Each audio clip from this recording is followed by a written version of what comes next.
Hi, hello again. So it's Nagi. Hello. I am back with some more Kansei. So where we last left off, we finished the first route. Although that isn't saying much, considering that we didn't even find the killer in this version. We found hello Momo. We found an yeah, I'm 4 minutes early, I'm sorry. I'm just gonna do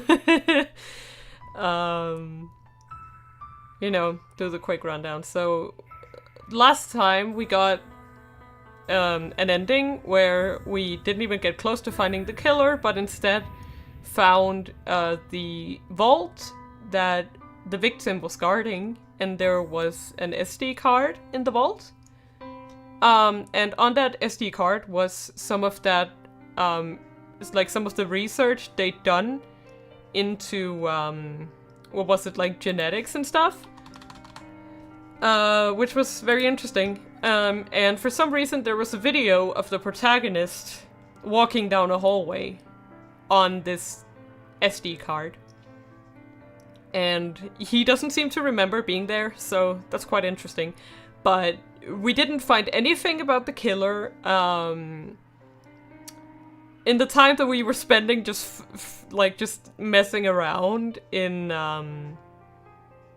the museum and like cracking the code on that safe and stuff, we just didn't focus on the murder at all.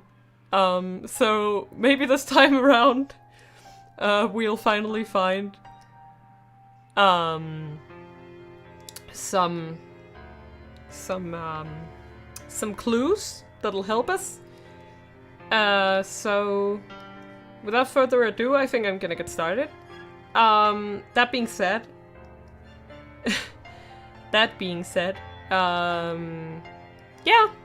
we're gonna start from where we arrive at the mansion, so we don't go through all of that like fluff text in the beginning again.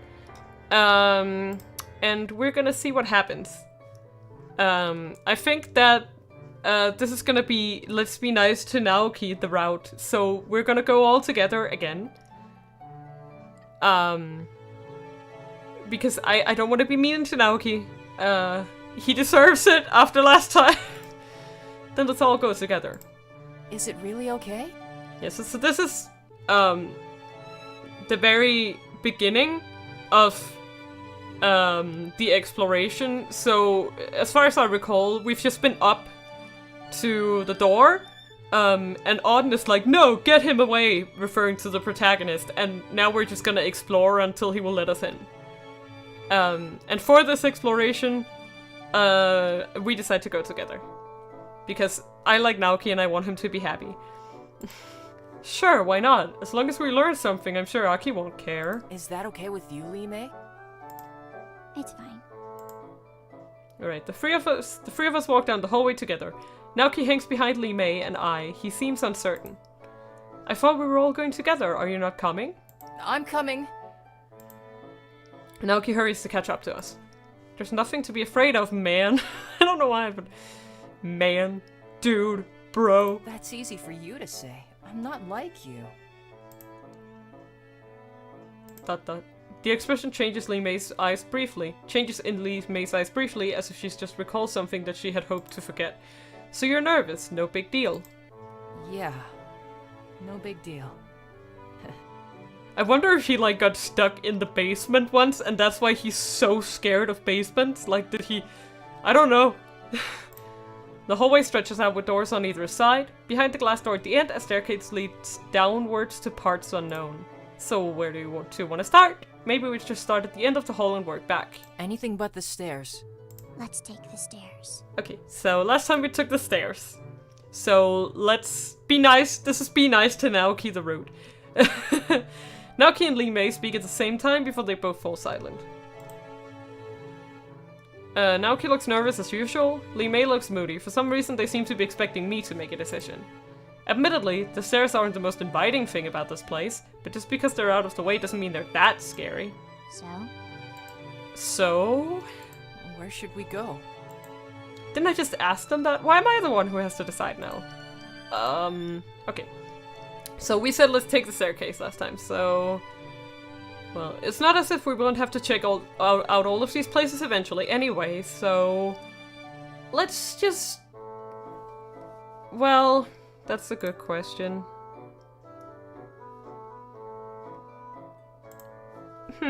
Well, let's just fill them out and take the door on the left. How about that? Why not? Let's do it. Bam! Let's take the last door on the left. Good idea. Heck yeah. Okay. Li Mei frowns, but she follows us into the room without complaint. Alright. Whoa. Sister Museum. I can't talk. It feels as if the three of us have been transported into a museum. Well, that's because it is. The room is filled with art pieces and artifacts. It looks like they're from China. Probably. Well, Mr. Auden certainly knows how to spend lavishly. The three of us wander around the room, stopping here and there to inspect some of the pieces. Most of them are labeled, but I'm still not exactly sure what any of this stuff is. Li Mei seems particularly captivated by a large tapestry on the far wall, so that must be the one we can see here on the left. The tapestry features 4 animals circling around each other. At the foot of the tapestry sit 4 polished plates. Each plate has one of the animals carved into its surface. Dragon, phoenix, tortoise, and tiger. Yeah. The tiger? I'm getting a strange feeling of deja vu, like the tiger should sound familiar. Why does it feel like I should know this? So, to anyone who has a bad memory like me, I'd have forgotten this if I had not played both of these games several times. Chance, when she kills us in the bad ending of Jisei, calls us tiger. So there's something a little bit, suspicious about this. Hey, what exactly does the tiger do? The tiger and the dragon are eternal rivals, equally matched in strength. The dragon is the sly one, ruling through intelligence and trickery. The tiger is the strong one, fighting with raw power and force. Mind versus body. They represent balance, opposing forces of nature. Why do you ask? No reason, it just stood out to me. Anyway, doesn't look like there's much to see here. I'm surprised that Mr. Auden has such an expensive collection. Well, he is rich and has, like, a mansion that seems so, like, it seems so high-tech and advanced that it's like a living creature of its own, on its own, but no, we don't remember that. But there must have been some kind of reason that she called us tiger, so maybe we just forgot that someone used to call us that? Who knows? But we don't remember what Chance said, but it indicates that Chance knows who he is and has some reason to call him that. That doesn't answer like jack shit, but yeah, we're a tiger, yeah. We're a furry, actually, and the tiger is our fursona. Why? I thought all rich people like to spend money on useless things. He's harsh. Like, harsh but true. Well, it's more like it doesn't seem his style. As far as I can tell, he's never publicly stated he has any interest in Chinese history. This place is filled with Chinese artifacts, and you're telling me that the museum is the surprising part? Like, all of the paintings and, like, that scroll thing when you come in the door, and the fountain, and... like, even down to, like, some of the, like, most of the interior seems very kind of, like, inspired by, Chinese architecture, perhaps, or just maybe some vaguely Asian architecture, at least. Like, I mean, I don't know why, but he seems very interested in China, even without looking at that museum. Nuzzle Shiraru. Stop, Momo, you're horrible. I should have never started this. Oh god. Usually an avid collector likes to make his collections well known. It's a mark of pride. That's interesting. Yeah, but we're talking about Mr. Auden here. He seems to be paranoid about pretty much everything. Right? Like, I mean, sure, you can, like, say, oh, they would want to brag about it, but at the same time, that would also put a target on their back, but then again, yeah, I don't know. I doubt he'd just tell the world about his expensive collection of priceless art from China. I know. It's not art. It's not art. What? It's protection. Huh. Really? How do you know? The words. Oh, I mean, we can probably assume that Li Mei knows Chinese, perhaps. Safety, refuge, peace. I look at Naoki, he looks worried. Worried. Is she right? I think so. Li Mei knows better than I do, though. She was born in China. Yeah. Okay. Well, maybe that's why that there. Oh, oops. Maybe that's why that there's no data on her, because she lived in China for a while. Who knows? I can only read whatever Chinese overlaps with Japanese characters. Interesting. Yeah, that's interesting. And this is like less than you'd expect. I don't know what happened when like Japan yoinked the kanji, but something went wrong because a lot of it doesn't overlap at all. So all those artifacts he gathered up are for protection. Protection from what? I don't know. We look at Li Mei, but she shakes her head. There doesn't seem to be any indication of what Mr. Autumn is trying to fend off. Well, should we keep exploring the house? Woo! Yeah, let's get... Frick. Not this again. No. Oh no. Whoa, are you okay? I don't feel so good.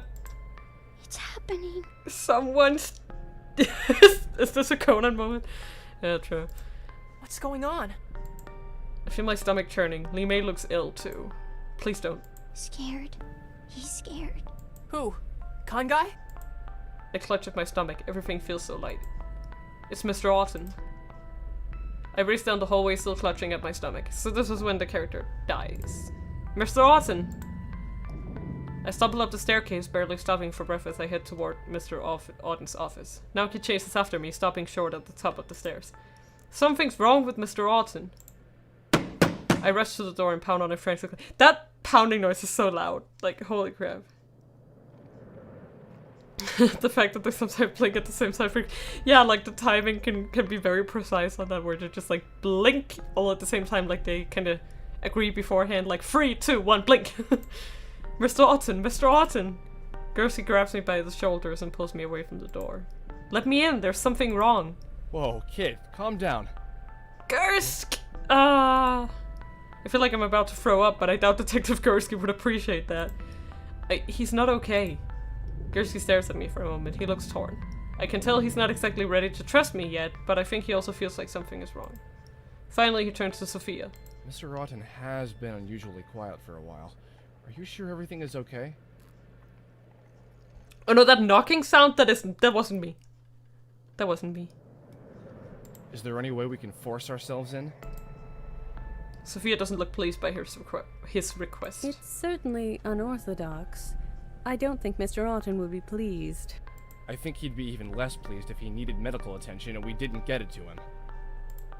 Sophia sighs and nods. Very well. The only way to open the office without express permission is to reset the security system. And how exactly does one do that?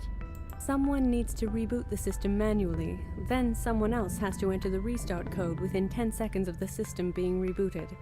Sounds complicated. It's meant to provide maximum security for Mr. Autumn.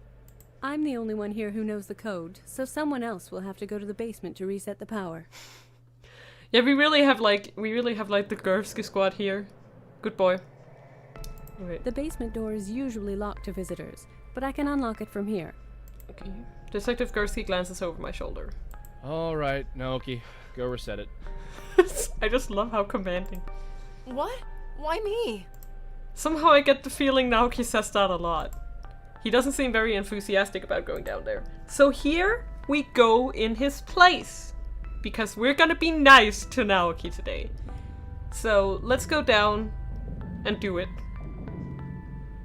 We can finally get to see that goddamn basement. So why don't I go down there instead? You? Yeah, why not?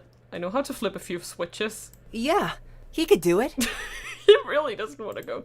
Detective Gursky shrugs. Sure, why not? Alright, the reboot process is fairly simple. Just flip all the switches off, then on. Then push the reset button.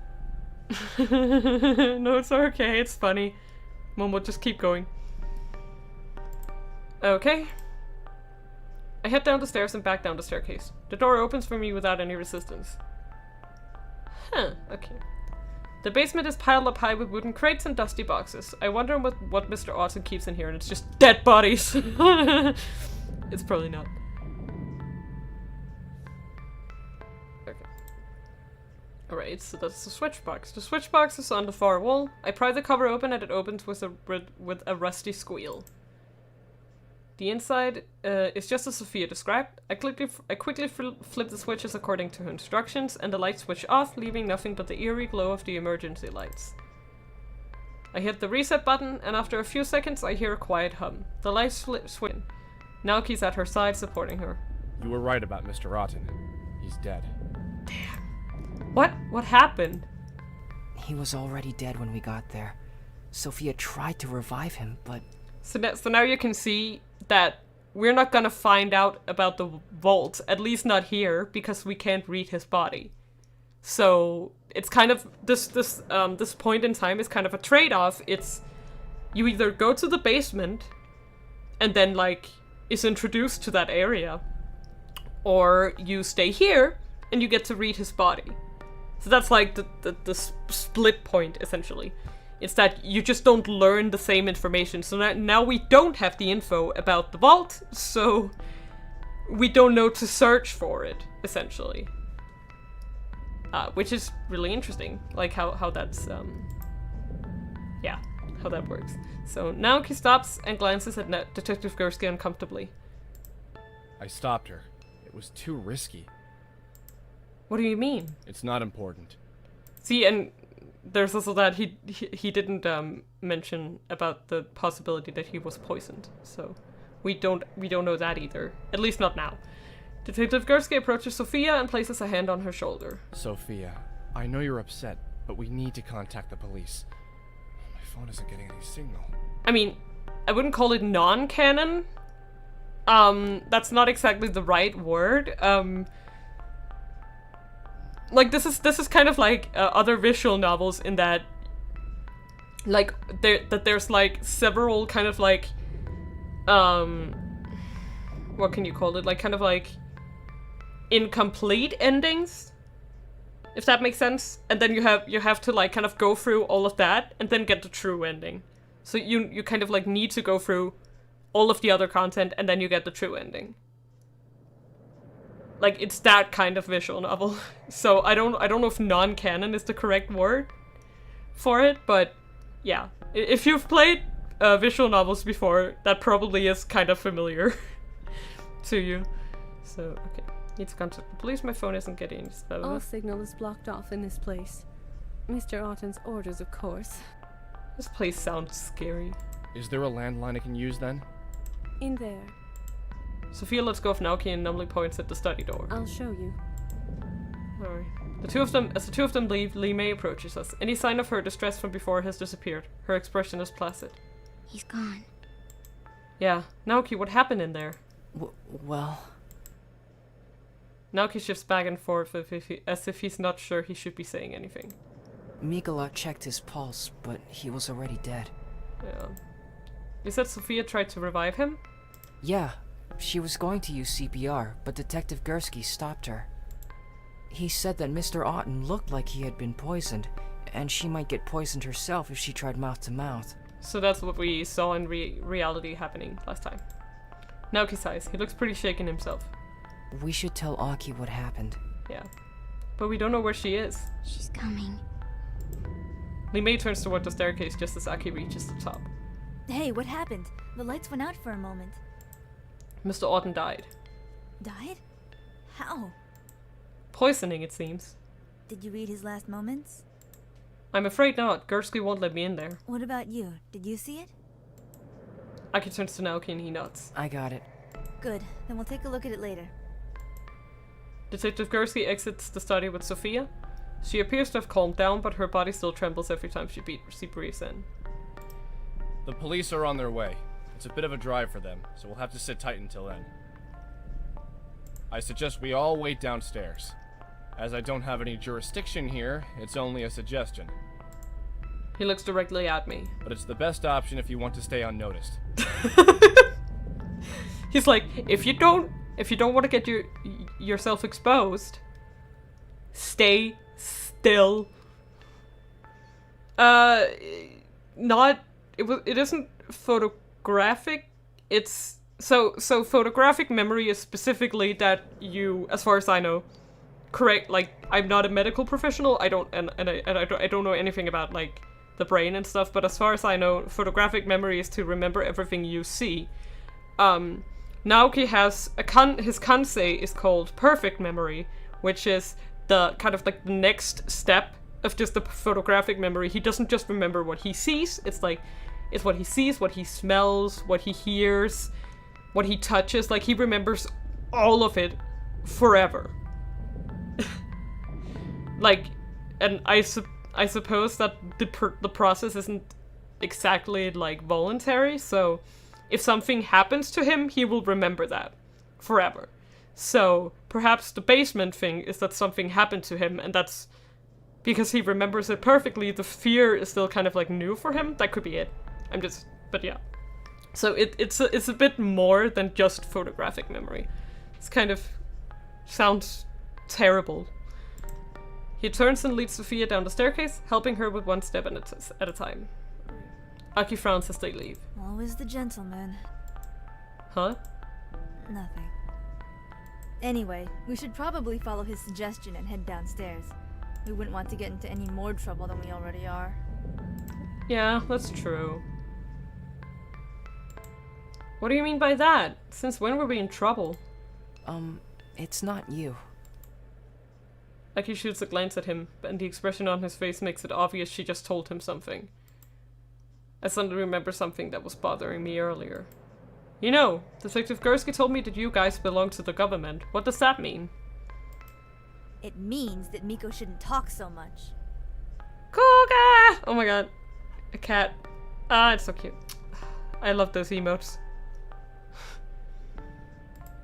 She heads down the stairs before I can ask anything else. Naoki follows meekly, but Lee May stays with me. What's up? Do you truly want to know? About you guys? Well, I think I deserve an explanation. But do you want one? Well, yeah, I guess so. We're on parole for crimes past. Damn. Gursky is our parole officer. Oh shit. What? Limei nods once, looking satisfied with her succinct explanation. She turns and heads down the stairs without another word. Parole? They're all convicts. Wait, even Naoki? Aki I could understand, but Naoki? And what about Limei? What did she do? I'm really starting to worry about the sort of people I've fallen in with here. Slowly I descend the staircase, measuring one step after another. Maybe I really shouldn't have asked. When I get to the bottom, Detective Gursky glances at me with mild amusement.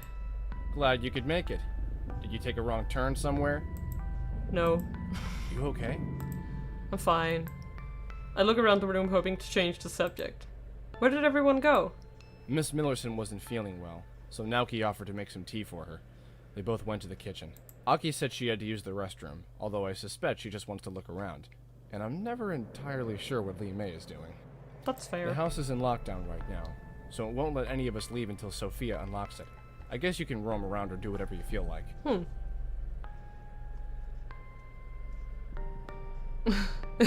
No, detective. Yeah. Like, we just don't listen to this guy at all. Okay. But he gave us the green. Alright, so... We're just gonna... What? What? We've been... Nothing. Well, that's not true. We've been through all this. Da-da-da-da-da. This is where he questions us about all the shit. And... Well... What should we do? Should we just... Let's just go with this one to get some new stuff. It's complicated. Things are only as complicated as you want them to be. So this is where he was like, why did you run away? We could have found your sister's killer, blah blah blah. So Gursky knows who we are. So Aki told me the same thing this morning. Then maybe you should listen. I'd rather you don't get involved. This is something I have to deal with on my own. So this is the rest here is just the same. Alright. There we go. Oh, we need to turn skip off. There we go. Well, let's just go around. So, as I enter the hallway, I'm nearly run over by a guy as he rushes out from around the corner. Whoa! Sorry, dude. Alright, so this is where we meet Kevin. And he's the IT guy, so we're just gonna skip until... Okay. Well... Do we want to... Last time we told him that Autumn might have been murdered. Should we keep doing that? Or should we lie to him? Perhaps we should try lying to him just for the sake of it. Who knows? Maybe we'll get something interesting. I don't know. We might as well see what happens. So let's say, I don't even know what happened myself. I'm not exactly sure what to tell this guy. So let's tell him I'm not sure. Probably a heart attack or something to respond as to why Mr. Alton died. So I'm not sure, probably a heart attack or something. That's not a surprise. He kept refusing to see a doctor. Man, Sophia would beg him to at least get a checkup, but he'd have none of that. Don't quote me on that, though. I can't say for sure if it is or it isn't. Really is a shame, though. He was a good man. Did a lot of good work in the medical world. Like, actually knowing Kevin's backstory, about how his family is kind of... Like, how he ended up being kind of, like, manipulated by Autumn to work for him. This screams, like... This screams lies to me. Oh, yeah? Yeah, Otten Engineering was big into making fake organs and stuff. I hear they saved a lot of lives. Man, dead? Really? He shakes his head. Sorry, that's just too weird. I'm still having a hard time believing it. Kevin blinks a few times as if he's not sure he's fully awake.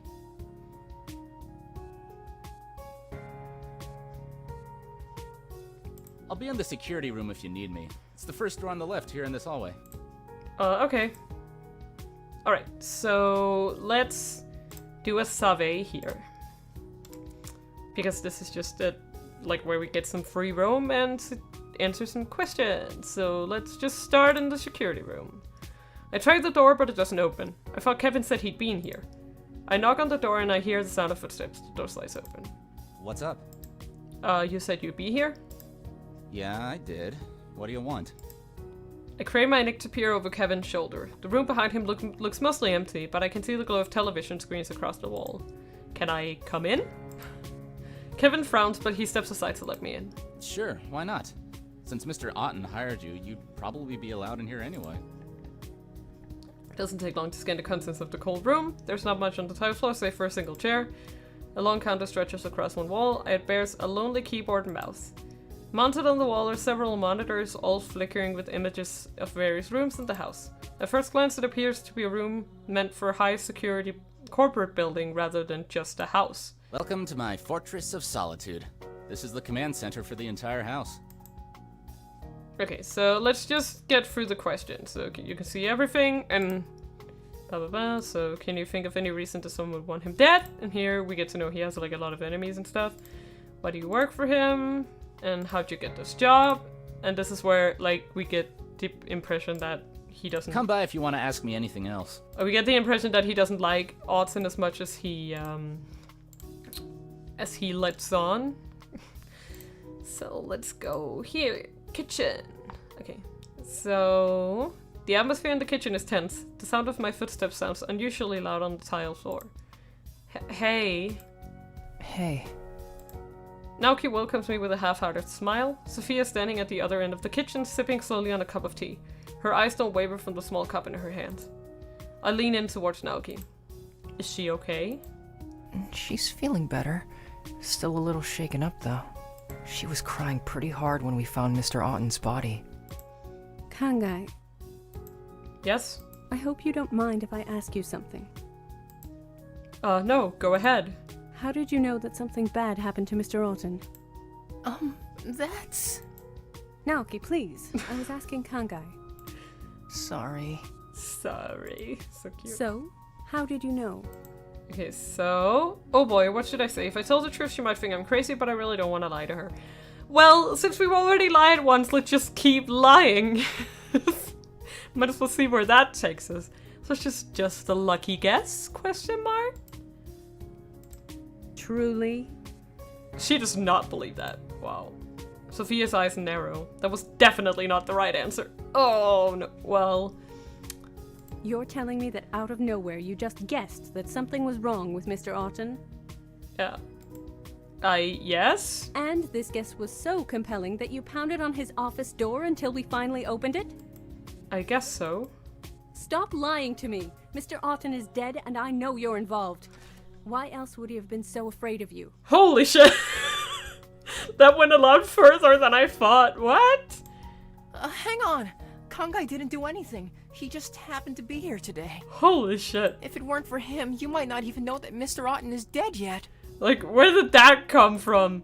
Sophia's glare softens, but she doesn't take her eyes off of me. Then where did this lucky guess come from? Surely you don't scream outside everyone's door the moment you guess that something has gone wrong.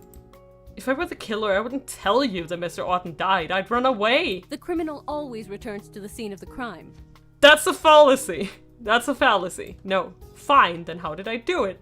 I never even saw Mr. Otten. Sophia's expression wavers for a moment. She can't actually think of a good answer. It was you. It had to have been you. Oh god. I purse my lips and shake my head. Nothing I say will matter at this point in time. Like, I don't, it's like, I'm not even, like, mad at her. Like, it's very understandable. She's really shaken up. I mean, we know why. It's not because he died. It's because she's scared her husband might die as a result, right? Sophia, I'm so sorry about Mr. Otten. But he's the one who called us here, remember? Naoki I don't know how to say this. Tentatively? I don't know. Places his hand on Sophia's shoulder. She flinches, but she doesn't move away. I know it's scary. And I know that it's confusing. Yeah, like, why is there always that one person who's, like, super convinced? But, like, I feel like Sophia has pretty good reason. I mean, this time Otten did actually, like, react to his presence and was like, get him away and stuff, you know? But I know you're a smart woman. And you know that what you're accusing him of doesn't make sense. Thank you, our boy, for covering for us. We're here to help. Please, let us help. He's so nice. He's way too nice. Sophia breathes in slowly. I'm sorry, I'm jumping to the strangest conclusions here. I must not be in a very good frame of mind right now. Sophia sighs and shuts her eyes. She looks like she wants to cry again. I'm sorry. You really cared about Mr. Otten, didn't you? For a moment, Sophia doesn't respond. Her shoulders shudder as she takes in a deep breath. Finally, she opens her eyes and speaks in barely more than a whisper.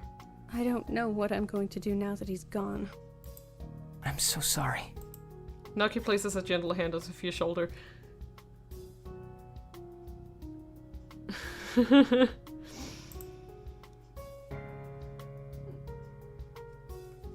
For a moment I feel strange. She definitely sounds sincere, but something about what she just said sounds off. Yes, she didn't answer the question. I'm sorry. I just really want to find the person who did this. If there's anything you need to know, just ask, okay? Yeah, sure, thanks. Alright, we didn't get any points with her. Let's just keep going. Limei is gazing blankly at the direction of a collection of old plates. I approach, but she barely seems to notice my presence. So, hey. Limei blinks slowly and turns to face me. She nods once to acknowledge my presence. I shift my weight from one foot to the next as she stares at me expectantly. What am I even supposed to say? How are you feeling? She stares at me with a mixture of surprise and confusion. I don't know. I love the matter-of-factly way she says that. I don't know. Why would I know? She states it so simply, I almost feel foolish for asking. I guess I was just wondering if you were okay. Someone died after all. She tilts her head and looks at me curiously.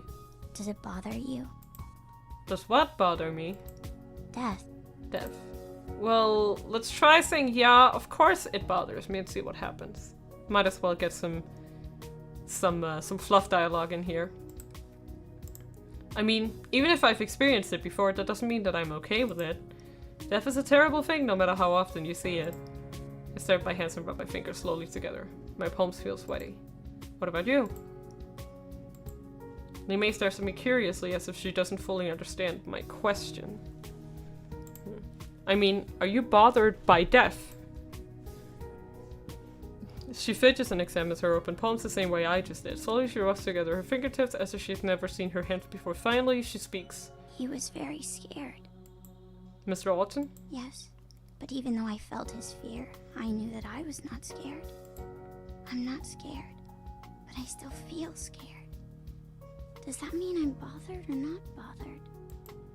I sigh and lean against the doorframe. You know, I've always wondered what it would feel like to die. I love this line so much. This one is so great, like, out of context. Li Mei tilts her head to the side. She looks curious. I mean, I've experienced deaths, of course, but they're not mine. And somewhere in the back of my mind, every time I do it, I always know it's not mine. I've always wondered, when I die, will I be afraid? Or will I think that it's just someone else's death again? Or maybe by the time I die, I'll be so comfortable with it I won't care, even though I know it's mine. I turn to face Li Mei. She's watching my face carefully. I don't know. That wasn't really an answer, huh? I laugh and shrug casually. Honestly, I don't even know why I said any of that. I guess what I'm trying to say is that there isn't really an answer. You and I both have to carry other people's emotions. It's tiring and sometimes it's confusing. But I think that if we don't have these abilities, we'd still be sad when other people are sad and scared when other people are scared. That's just being human. Li Mei smiles and takes my hand in hers. She is very sweet. Thank you. She is such a sweet. Sure, you're welcome. Okay, so let's just we know all of this. We just need to talk about all this. Okay, thank you. I'll talk to you later. Bye. These are all of the same. It's an oracle bone. Some sort of bug. I guess it's not important. It's a nice urn. Alright. Let's keep going, boys. The door slides open to reveal a white room furnished with some expensive furniture. Has a name and called the living room, so this is where we meet Marissa. Oh, sorry, by the way, I was trying to trigger the other version of the SD route. I still haven't figured out how to do that, but, and I tried, like, lying to her and stuff and nothing worked, so, it's fine. So let's just say, let's just keep the lying train going. I'm not sure. Did he die of natural causes? Why would you ask that? William Otten is not a popular man. His business practices are already reprehensible, and there have been rumors of unethical treatment of some of his test subjects. That's why I came. I was hoping I'd be able to uncover something about what he might be doing. Yes, she was trying to expose his crimes, it seems. So you're really just sneaking around trying to dig up some dirt. It's really not what you think. Well, what is it then? Okay, then what? Nothing. Okay, so what sort of illegal things was he doing? Oh, it's hard to say. Everything's just rumor, you know? And this is where she reveals... It would be awfully irresponsible of me to spread false information. So I really need some hard evidence before I say anything else. Oh, so if we lie to her, she doesn't tell us! Right, sure. Damn! It's obvious there's something she doesn't want to tell me. I wonder if she's a victim of Mr. Otten's actions in the past.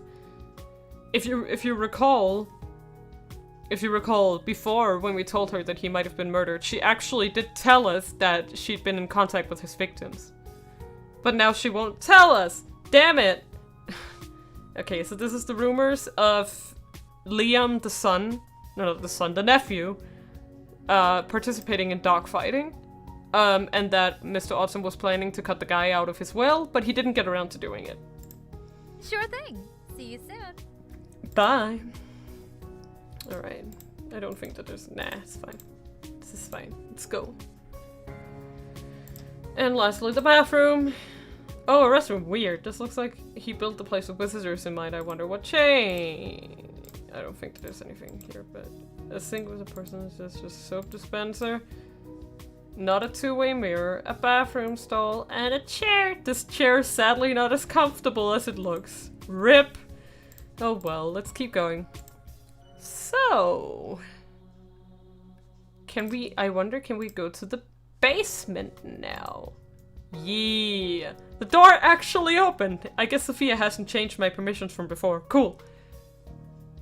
So this is another thing that's changed. In the past playthrough, we were entirely incapable of accessing the cellar, but now we can. So let's search this place. Okay, this box is empty. Whoa, this box is full of papers. They all look pretty old. Experiment results? I don't understand what any of this is about. Maybe I should ask someone trustworthy. I'll take a few of these pages and leave the rest here for now. Okay, nothing. Why does it just have a bunch of, empty boxes and then one box with papers? The other boxes are just a distraction at that point. Okay. I think that was every room. Yeah. Let's just report back. Oh, let's just report back to Gursk. Hello, Gursk.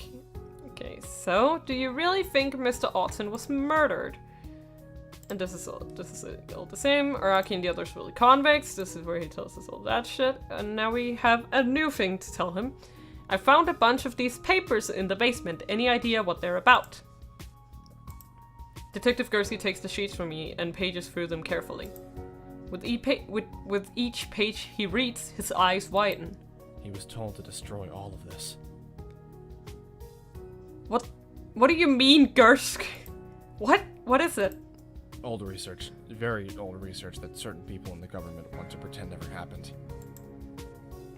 How do you know this? It's a long story, kid. Gursky, Gursky looks like he's maybe in his 30s, but he speaks like someone who's like 70. It's not like I have anywhere to be, he sighs. Let's put it this way. A few years ago, I stumbled upon a lot of things I wasn't supposed to. Yikes. Specifically, an old experiment that William Autumn was involved with. I got in a lot of trouble for what I saw. Oh, damn.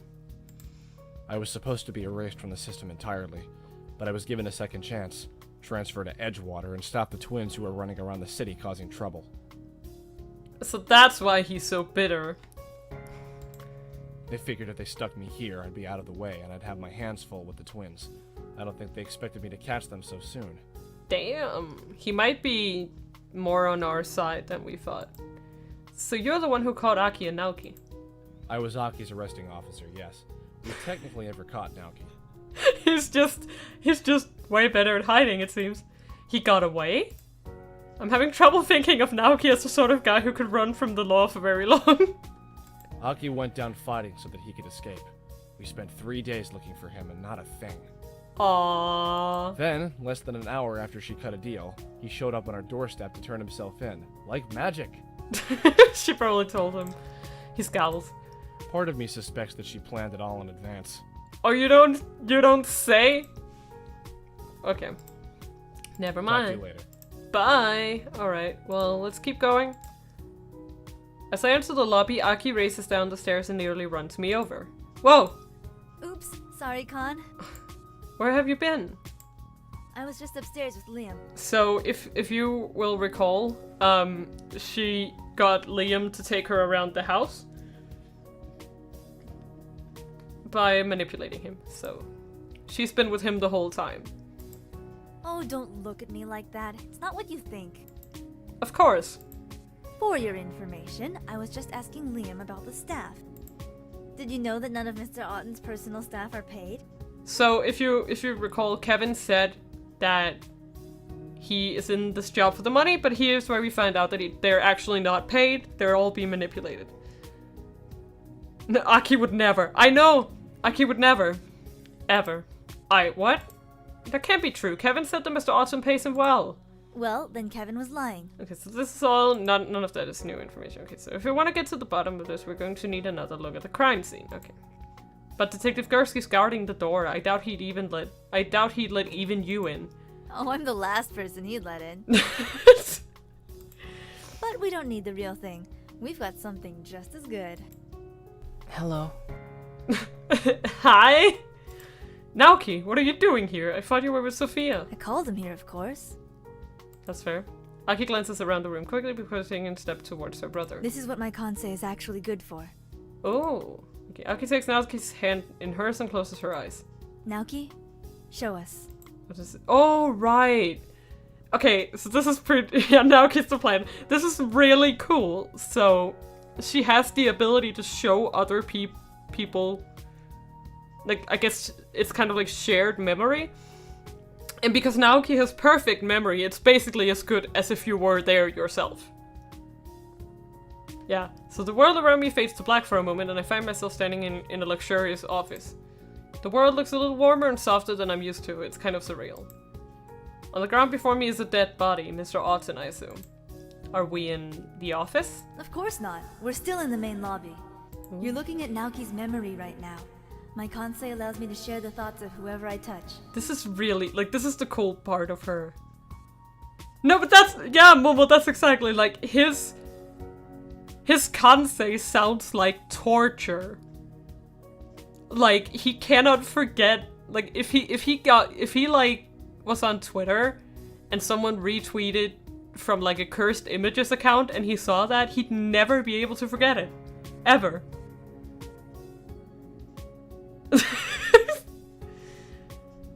Yeah, Aki's Kansei is kind of like a Swiss Army knife, I agree.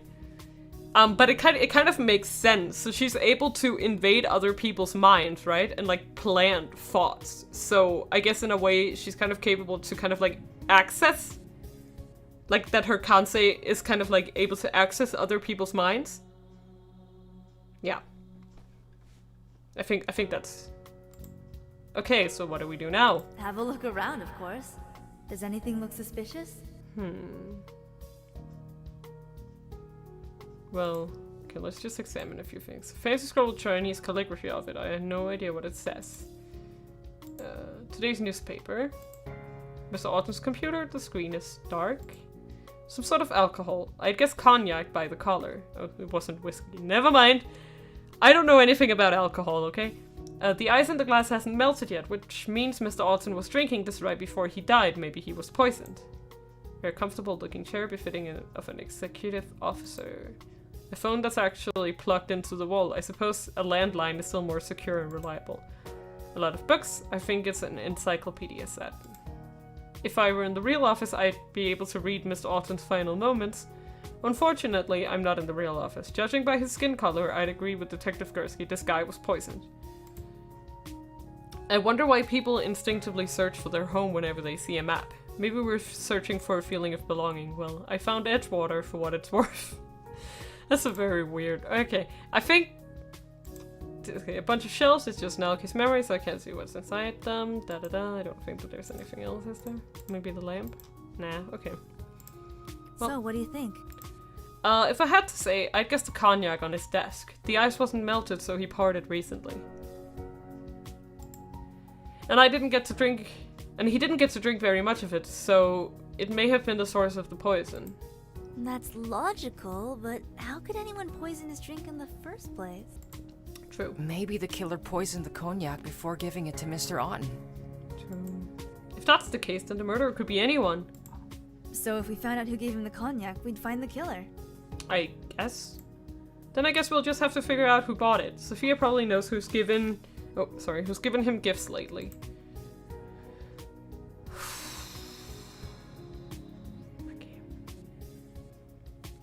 Okay. Let's just do a quick survey. Might as well. Let's keep going. Well, said Sophia. So let's ask Sophia if she knows.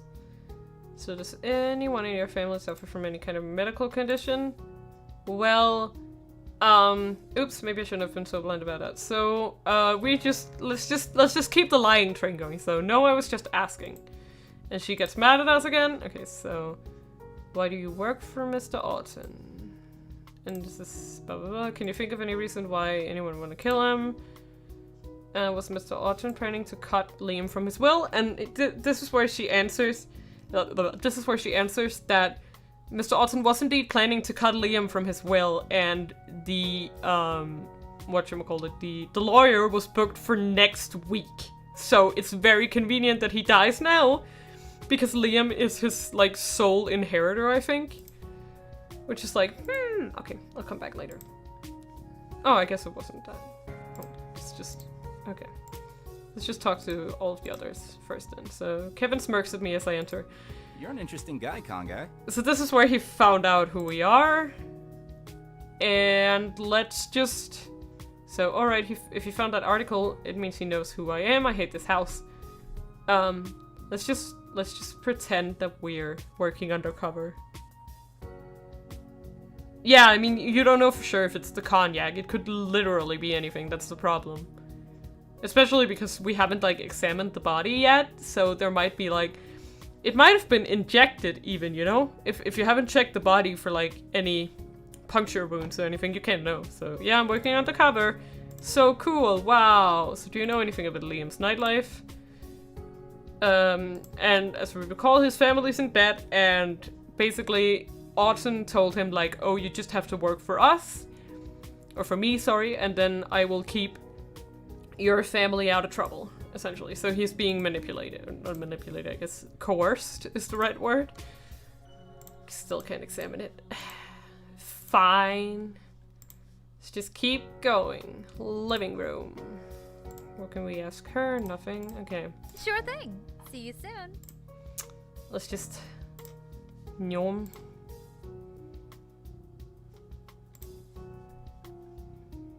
There shouldn't be anyone in the restroom. Let's talk to Aki. So, did you learn anything else when you were speaking with Liam? Da-da-da. So, you and the others are criminals. Da-da-da. That's cool. We'll talk later. Alright. Just... Can I talk to Gersk? Turns out that Mr. Auden was going to cut Liam from his well. Makes sense. A lot of people are mad at Mr. Auden because of his research. Da-da-da. Okay. I mean, that's... Talk to you later. I guess that's true, but also you've got to consider that Sophia and Kevin aren't the same person. So while one of them might have been able to, like, deal with it, who knows if the other one was getting fed up, you know? Like, they have different personalities, so, you know. So I explored as much of this house as I can. Oh, sorry. So, well, I haven't gotten a good look at the security room. Kevin's always in there, and I don't want to be poking around while he's watching. So we didn't get to look at the security room last time. Good point. I wonder if there's a way to get him out of the room for a while. Even if we could, the door would lock behind him. There's no way to open it without him. The only way to get in is to reset the power and override the system. You can't override the security system without a code. Aki's eyes suddenly light up. So what you're saying is, it is possible to enter without him. That's awfully optimistic of you. No? You just said that we could get it if we had a code. But we don't. I don't think Sophia's just gonna tell us hers. I'm pretty sure she already did. Huh? Oh! What do you need? Oh! Naoki was there when she punched it in! If he was watching while she did that, he remembers it. And also, Kevin wouldn't have seen it on the cameras because the study does not have a camera in there. So Kevin wouldn't have been able to see the killer. At least not doing anything illegal. And I assume it was pretty normal for Sophia to go in and out of the office, because she's his assistant, you know? Now he appears beside me. He looks a little out of breath, as if he ran here as quickly as he could. Wait, did you just call him here? Yeah. Now he's like... perfect. Well, no. I mean, I guess, but... if Sophia is the killer, do you think that she's stupid enough to do that in front of the cameras? Like, if she really did do it, she'd probably put in the poison somewhere where you couldn't see it on the cameras, you know? And then just given him the cognac. So. Aki stares at me as if this should be obvious. It's better than sending a text, although the range isn't that great. She's talking about her Kansei. She loves. But first things first. She turns to Naoki and places her palms together almost as if she's in prayer. I need a little favor, brother dearest. What is that voice? He frowns. Every time you say that, we do something illegal. Oh, I love them. I mean, I'm just saying she could have like poisoned it before she even took it, like, she even took it to the mansion. She could have just like gone out of the mansion and bought the cognac and then poisoned it on the way home and then put it in his office afterwards, you know? Just saying. Every time you say that, we do something illegal, yeah. Well, it's for a good cause. You always say that, too. I love this so much. I suppose I do. She smiles widely, showing off her teeth in a cheesy grin. But you'll help, right? He sighs. What do you want? When you guys first opened Mr. Otten's office, you saw Sophia's security code, right? Oh shit, like, this also, like, he admits he was looking. Naoki looks around apprehensively. It seems he already knows where this conversation is going. Well, we're just going to try a little experiment and see if it works on other doors. Like the one on the security room. She folds her arms across her chest and draws her back up. She paces between Naoki and I like a general giving orders. I'll distract Kevin while Con turns the power off. Kevin will no doubt head to the basement to fix the problem. Once the power's back on, Naoki will use Sophia's code to get the two of you access to the security room. Oh yeah. I'll stall Kevin long enough for you two to get a quick look. See what you can get and get out of there. Got it? Naoki sighs. He looks resigned. Got it. Aki turns and looks at me expectantly. Yeah, I got it. I try not to sound too resentful. It's not an entirely terrible plan, but I don't like having Aki boss me around. Good, then wait for my signal. Aki strides down the hallway and knocks on the door to the security room. After a few moments, Kevin opens it and lets her inside. Alright, Con, you're up. As soon as Aki starts speaking, I turn and walk down the hallway with long, quick strides. What is with this music? Sounds like heist music. I hurry past the rows of doors, and I quickly make my way down to the basement. Oh shit. Once I arrive at the basement, I flip all the switches off. The room plunges into darkness. Good job, now get out and quick. I raced up the stairs and dug into the bathroom. Outside I can hear muffled voices. Aki's talking to Kevin about something as she follows him down to the basement. After a few seconds, the lights flicker back on. At the same time, I hear the basement door slam shut. Alright guys, get going. I crack the door to the bathroom open slowly. In the hallway, Naoki's already busy punching in a string of numbers into the security pad. His fingers race over the buttons, tapping each one in an even rhythm. Well, can I go down the stairs in time? You know. The box beeps softly and the door opens. The two of us can leap through it and begin our search for the meager contents of the security room. Okay, let's just, a map of the first floor, fingerprint and all this. The basement is pretty small. No second floor, all there is in Mr. Auden's office and a few bedrooms. Let's just kneel beside the computer to inspect it. It looks like it was custom built, but there's nothing suspicious about it. As I stand, I notice a yellow bit of cardboard sandwiched between the computer and the glass desk. What's this?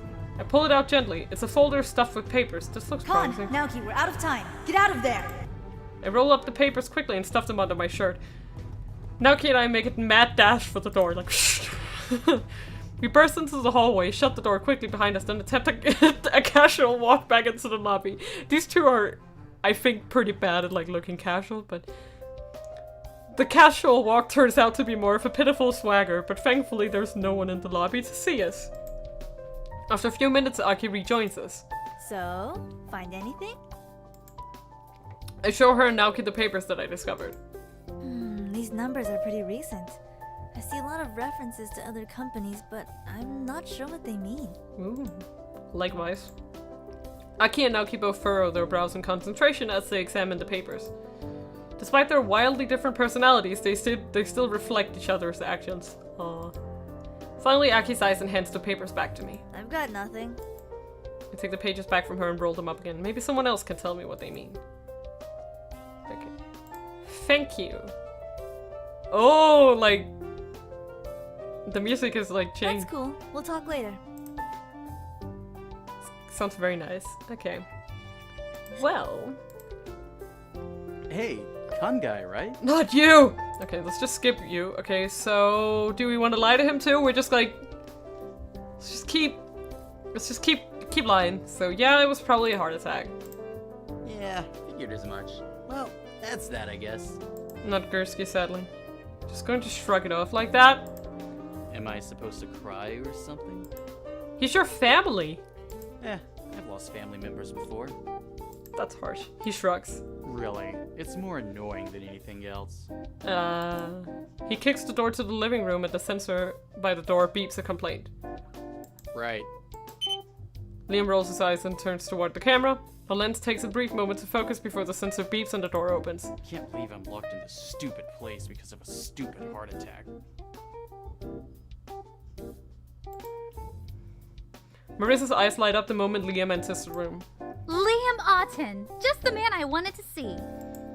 What? Liam looks a little taken aback as Marissa gushes over him.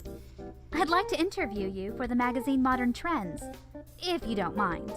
Oh, sure. Liam quickly regains his composure and throws himself on a nearby couch. What do you want to know? I quickly dug out of the room before I have to watch any more of this display. He's like, I am not dealing with this. Okay, let's talk to Sophia again. Well, let's try. I found these papers lying around. They're about some other companies, I think. What are they exactly?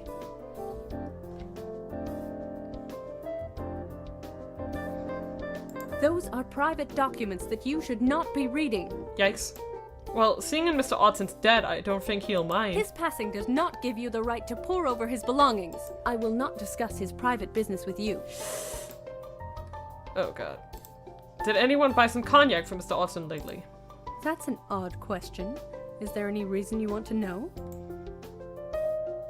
Well, let's just be... I feel like it's stupid to lie here, so let's just say we think it might be related to the murder.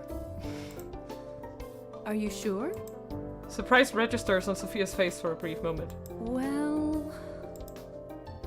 You don't think his cognac was poisoned, do you? What? Well, it certainly looks that way. The symptoms are all consistent. Pale skin, the sweating. I see. Sophia looks like she's deep in thought. Maybe I shouldn't have told her about the cognac after all. I'm sorry, I'm really not feeling well. I'd like to take a nap now, if it's okay with you. That's very suspicious. Yeah, sure, that's fine. Okay. Sure. Okay. Bye! Li Mei is standing outside the security room, eyes shut and hand pressed against the door. As soon as she hears me, she looks up. Her eyes are wide with fear. What's wrong? Sophia is in here. She's scared. What? What happened? I don't know. I grab the door handle and pull. The door doesn't budge. Go get Aki. Li Mei nods and runs down the hallway. Sophia! Sophia, are you in there? I pound on the door, hoping for a response. Kansei! Kevin rushes up to me. He looks out of breath. What's going on? It's Liam! He went nuts and tried to kill us both! What? Both? Sophia's in there. He locked her in here and she's hurt. I can't. He pauses for another breath. I can't open it without your help. The basement, downstairs. You've got to turn off the power. This is so weird. Sure? I turn to race down towards the basement. I pause for a second to let my eyes adjust to the dim lighting before I open the switch box. As I open the panel, the basement door slams shut behind me. I run towards the door and pull on the handle, but it doesn't budge. Kevin! Kevin, what's going on? I pound on the door with my fists, hoping to attract someone's attention. Hey, I'm trapped down here. I'm in the basement. I press my ear against the door, but I can't hear anything outside. I grab the handle and pull it again, but the door doesn't even budge. Again, I slam my fist into the door, but it's useless. Hey, someone let me out! Have to get everyone's attention somehow. I run back to the circuit box and flip all the switches. The lights in the basement immediately shut off. I stand in the dark room, straining to hear something, anything. Any clue that someone knows I'm down here. I hear some shouting, but it's so muffled that I can't even tell who's speaking. Turn the power back on. I'm sending Naoki to get you. With a sigh of relief, I turn the power back on. Looks like my message was received after all. I hear beeping noise and the basement door slides open. I stumble out and nearly run into Naoki. What happened to Kevin?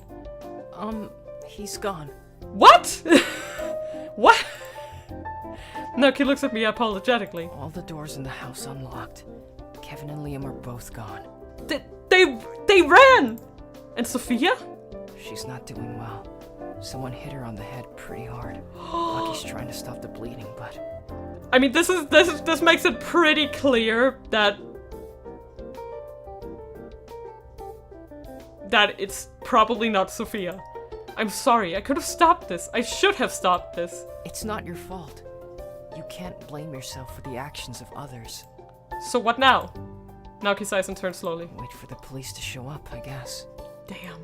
I watch him trudge up the stairs and follow reluctantly. He's right, there's nothing else I can do now. Okay. Sorry, I just wanted to get this one first. This is the first version of this ending. And the problem was that Sophia didn't trust us. So... I mean, yeah. That isn't exactly great. So now we're gonna go back, and we're not gonna lie to Sophia, and then see what happens.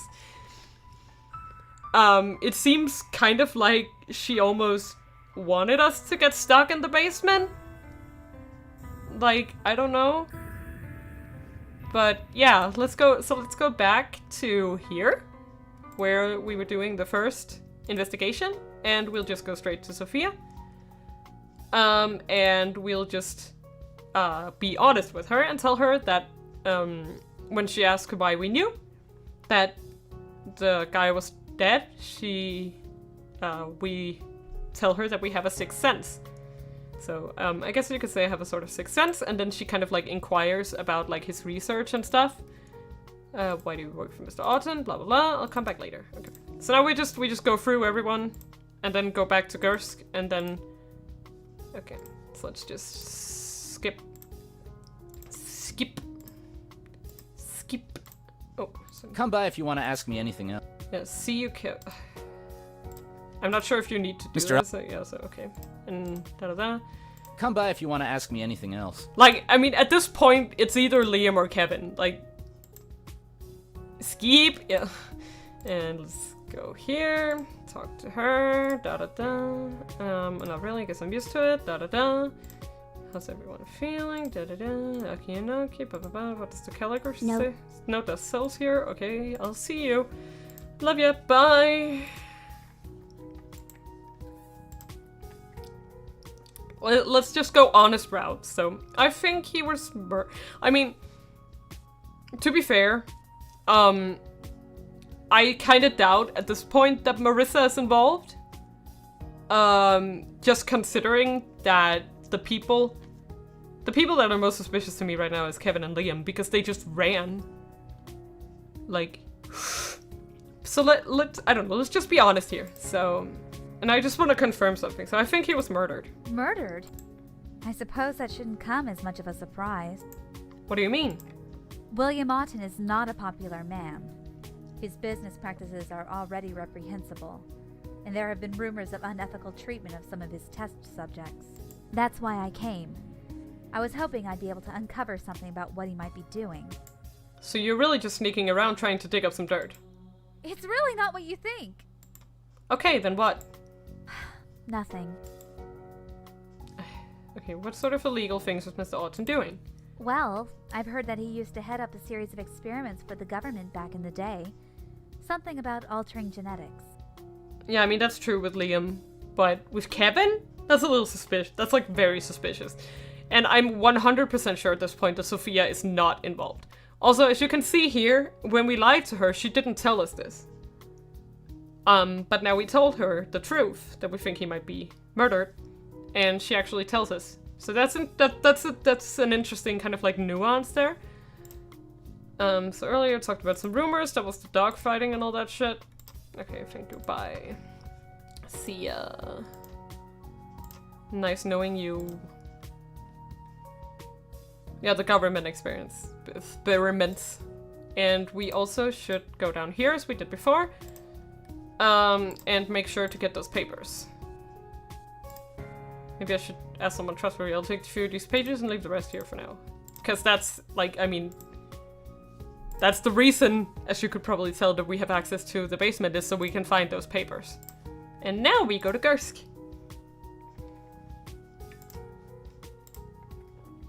And we tell him all this shit. So, do you think Mr. Auden, blah blah blah blah. Aki, blah blah blah. Heard that Mr. Auden was conducting genetic experiments on people. I found a bunch of papers and... Never mind. I'll see you. Let's talk to Aki. Oh, right. Okay, good. So now it just goes straight to this. So we just need to examine the cognac. So I guess cognac, the ice in the glass hasn't melted yet, which means Mr. Auden was drinking this right before he died. Maybe he was poisoned. If I were in the real office, I'd be able to read Mr. Auden's final moments. Unfortunately, I'm not in the real office. Judging by his skin color, I'd agree with Detective Gursky this guy was poisoned. If I were in the real office, I'd be able to read Mr. Auden's final moments. Unfortunately, I'm not in the real office. Okay. Skip. Okay, done. Great. Nice to know you. Let's see. Let's move. Because we've already seen the papers dialogue. It's some papers involving those genetic experiments, I think. If memory serves. Okay, so does anyone in your family suffer from any kind of medical condition? Sophia places her hands on her hips and gives me a sharp glare. Has someone been talking about my husband? Yeah, and this is where we're gonna be honest and say, Liam told me about him. Because if you recall, it's not Liam who told us, it's Aki who got it out of Liam, who then told us. So, by proxy, Liam told us. Liam told me about him. That boy. That boy!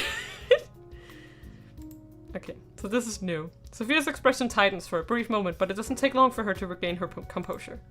Yes, my husband's heart is failing, and Auden Engineering is the only company with the technology to keep him alive. Mr. Auden allowed my husband preferential treatment in exchange for my services. I may not receive a paycheck, but I value my husband's well-being even more. She is... That must be tough. Like, that, I just thinking about it, all I can think when I hear the story is like, that must be tough. Yeah, that's true, but I'm assuming that they probably... No, but you've got to consider Biodev Engineering was trying to expand to do the organ thing. They haven't done it yet. Biodev hadn't done it yet. That's why the killer in the last game was trying to steal information. It was because they didn't have that yet.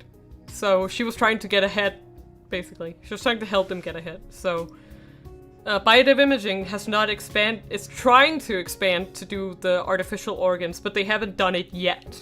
They're doing it as we speak, but not yet. They haven't actually developed them. She claps her hands together and straightens her back. Now please do not pry any further into my private life. I'm sorry. Sorry. Okay, do you know anything about it? No. Can you think of him? There are many reasons. Many people hate him. And he was planning to cut Liam from his will. I'll come back later. Like, I mean, there is the option. There is the option that Liam and Kevin were actually conspiring to kill him. Because if you remember from... Like, if someone wanted to access the office without him knowing, like, they need two people. What do you think? It's hit. Oh, I really don't... Oh, sorry. I really don't like having to see dead bodies. Same. Well, I meant, who do you think did it? I really can't say. I don't want to make any judgments. I mean, that is true. Okay, do everything your sister tells you to do. It seems like you keep giving up on what you want in order to please her. Actually, it's sort of the other way around. Huh? Our mother died during birth, so Aki was the one who had to raise me. She gave up her life for my sake. Aren't you twins? I guess after making her life so difficult, I'm just trying to make things easier for her now. I guess Aki was just a very assertive child? Besides, I don't do everything she tells me to. We argue all the time. Seriously, it doesn't look like it to me. Stay with us a little longer, and you'll see plenty. But I guess it just means that, like, Aki was... I mean, you can just tell from their personalities that Aki is more assertive, and she's probably like... Yeah. Okay, thanks. Feel free to come talk more if you want. I always want to talk to you, my baby. But yeah, It was probably just like that she was kind of like the less... You know, she probably felt like some sort of response. Okay. This is where Kevin found out who he was. Let's just go with the working undercover. It's fine. Just, do you know anything about Liam's nightlife? He knows the family dead. Alright. Okay. Let's just,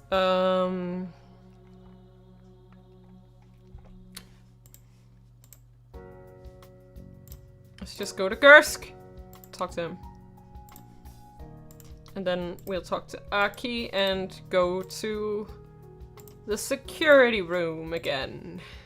Maybe this time we won't die. Well, okay, not die. Because I have supported amongst the house as I can. Okay. Don't skip, because I get stressed. Okay. Nothing suspicious. As I stand, I notice a yellow bit of cardboard sandwiched between the computer and the glass disc. Yeah, that was what we needed. Now we just... Okay. Bye! That's cool. We'll talk later. Okay. Now we're back to where we are.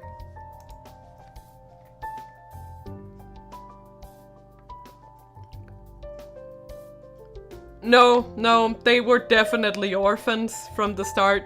Naoki just told us that his mom died in childbirth, and he didn't say anything about his dad.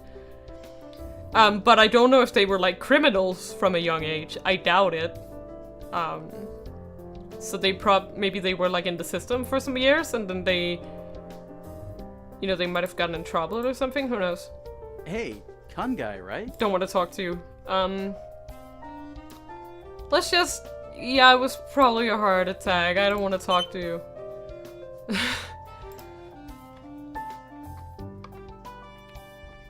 But I'm assuming the criminality only came later in life. That's just an assumption, though. Come by if you want to ask me. Yeah, I think we should talk to Sophia now. Okay. So I found these papers. What are they? Those are some of his ledgers from one of his smaller companies. See? Now she trusts us, so she tells us.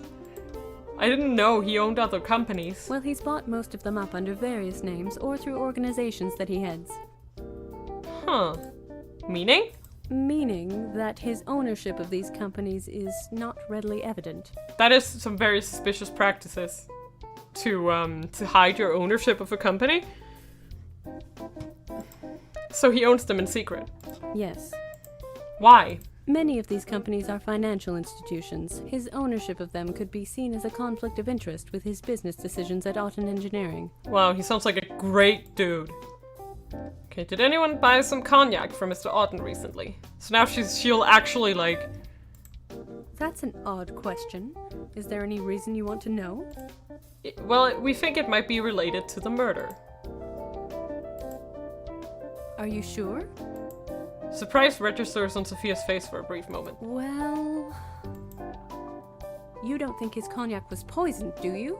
Let's see what happens. What? Well, it certainly looks that way. The symptoms are all consistent. The pale skin, the sweating. If he were... I mean, if he were poisoned, what kind of poison are we talking about? She's gonna tell us something new! Oh my god, what do you mean? Sophia paces back and forth on the floor, speaking rapidly under her breath. Why didn't I remember until now? She berates herself. Yeah, oh, what is this? Oh, Sophia spins around to face me. I'm sorry, I shouldn't have said that. That was very... I regret my decision immediately. I should not have said that.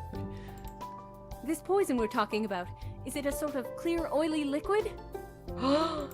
Sophia, do you know what it is? She hurries to the cupboard and pulls out a white linen napkin. I just hope it's still here. She pulls out a plastic bin from underneath the sink. The recycling logo is printed on the side. With the napkin wrapped around her hand, she picks carefully through the pile of bottles and cans until she finds what she's looking for. Here. She holds up a simple plastic water bottle. It's empty save for a few drops of water sloshing around the bottom. What is it? I found this in the incinerator yesterday. We burn our garbage daily. I pulled it out because it belongs in the recycling. This is the key evidence! Sorry, I shouldn't be tapping my desk. That was bad. Okay. Yes. It's key evidence. When I picked it up, I got some of the contents on my hands. It's not water. The texture is more like oil. But what makes you think it's the poison? Because I felt ill all yesterday after I touched it. The same exact symptoms you spoke of. Okay, so basically what happened last time is that she probably realized this. And then the killer got to her. Because she didn't trust Kansei, oh, hello Smeg. Because she didn't trust Kansei at that time. She didn't tell him this and just acted on her own, and that's what got her in trouble. And got us locked in the basement. But now she's telling us first. What if it's the poison? What if the killer tried to throw it away? But it's just a water bottle you happen to find. You may have been sick for some other reason. No one in this house puts recycling in the incinerator. Mr. Otten has very strict rules, and we've always followed them. Huh, so someone who isn't a stickler for rules. This is the only time I've ever seen something out of place. Please, just look at it! I take the wrap bottle from her, being careful not to touch the plastic. It looks innocent enough, but if she's right, then there's only one person who could have poisoned Mr. Otten. Let's take this to Detective Gursky. Sophia nods in agreement.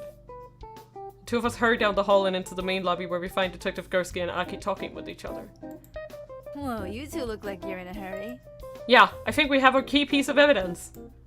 I hold up the bottle, I hold up the bottle for Detective Gursky and Aki to see. And what is it? It's the poison! Or what's left of it, at least. It'll be easier if I just explain to you who did it. Fair enough. So who did it? I'm not sure if I actually played for this route. I doubt I did, but... so who do we think it is?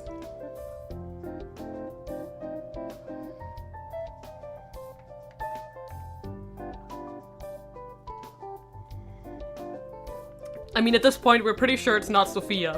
Why would she do something to incriminate herself? You could argue that this is like a distraction. It was us the whole. Yeah, probably not. No. It's someone who's not in charge of the trash. Because they put it in the incinerator. They put it in the incinerator when it was supposed to go in recycling. So that means it's someone who's definitely not a stickler for rules.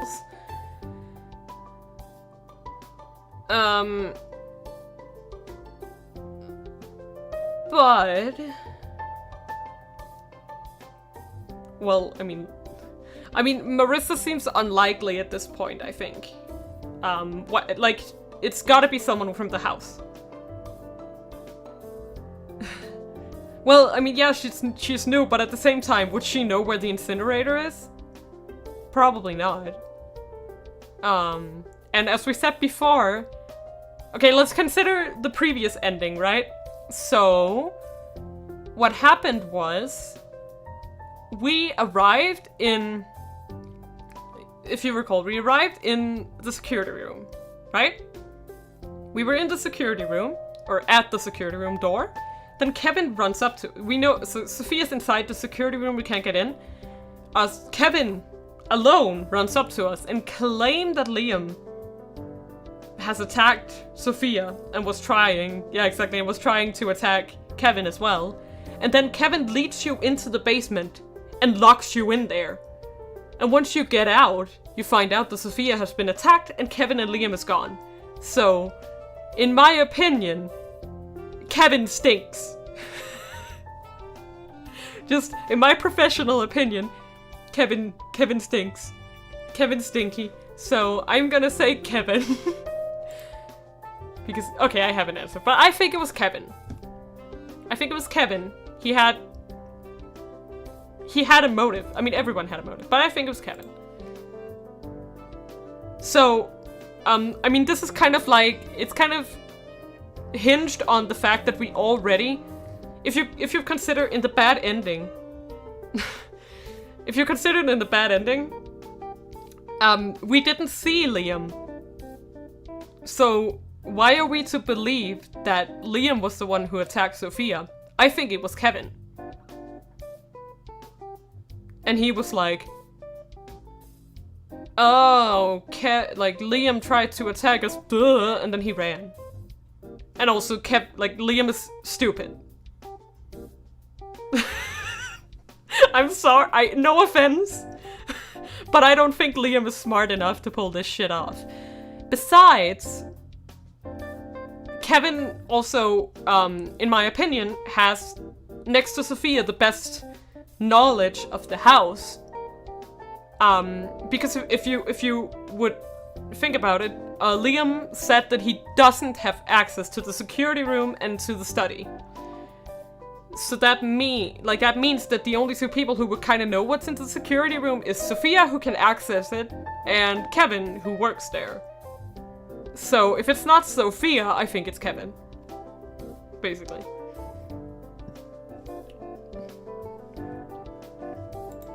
The IT guy? But how did he do it? He poisoned Mr. Auden's cognac, most likely. He wanted it to look like someone from the outside poisoned it before it even arrived at the house, so he picked something that Mr. Auden would lock up in the office. How'd he get into the office? I thought no one was allowed in. That may be true for Sophia and Liam, but Kevin controls all the security in the house. There's also that. Like, he could probably get into the study whenever he wanted, unlike Sophia and Liam.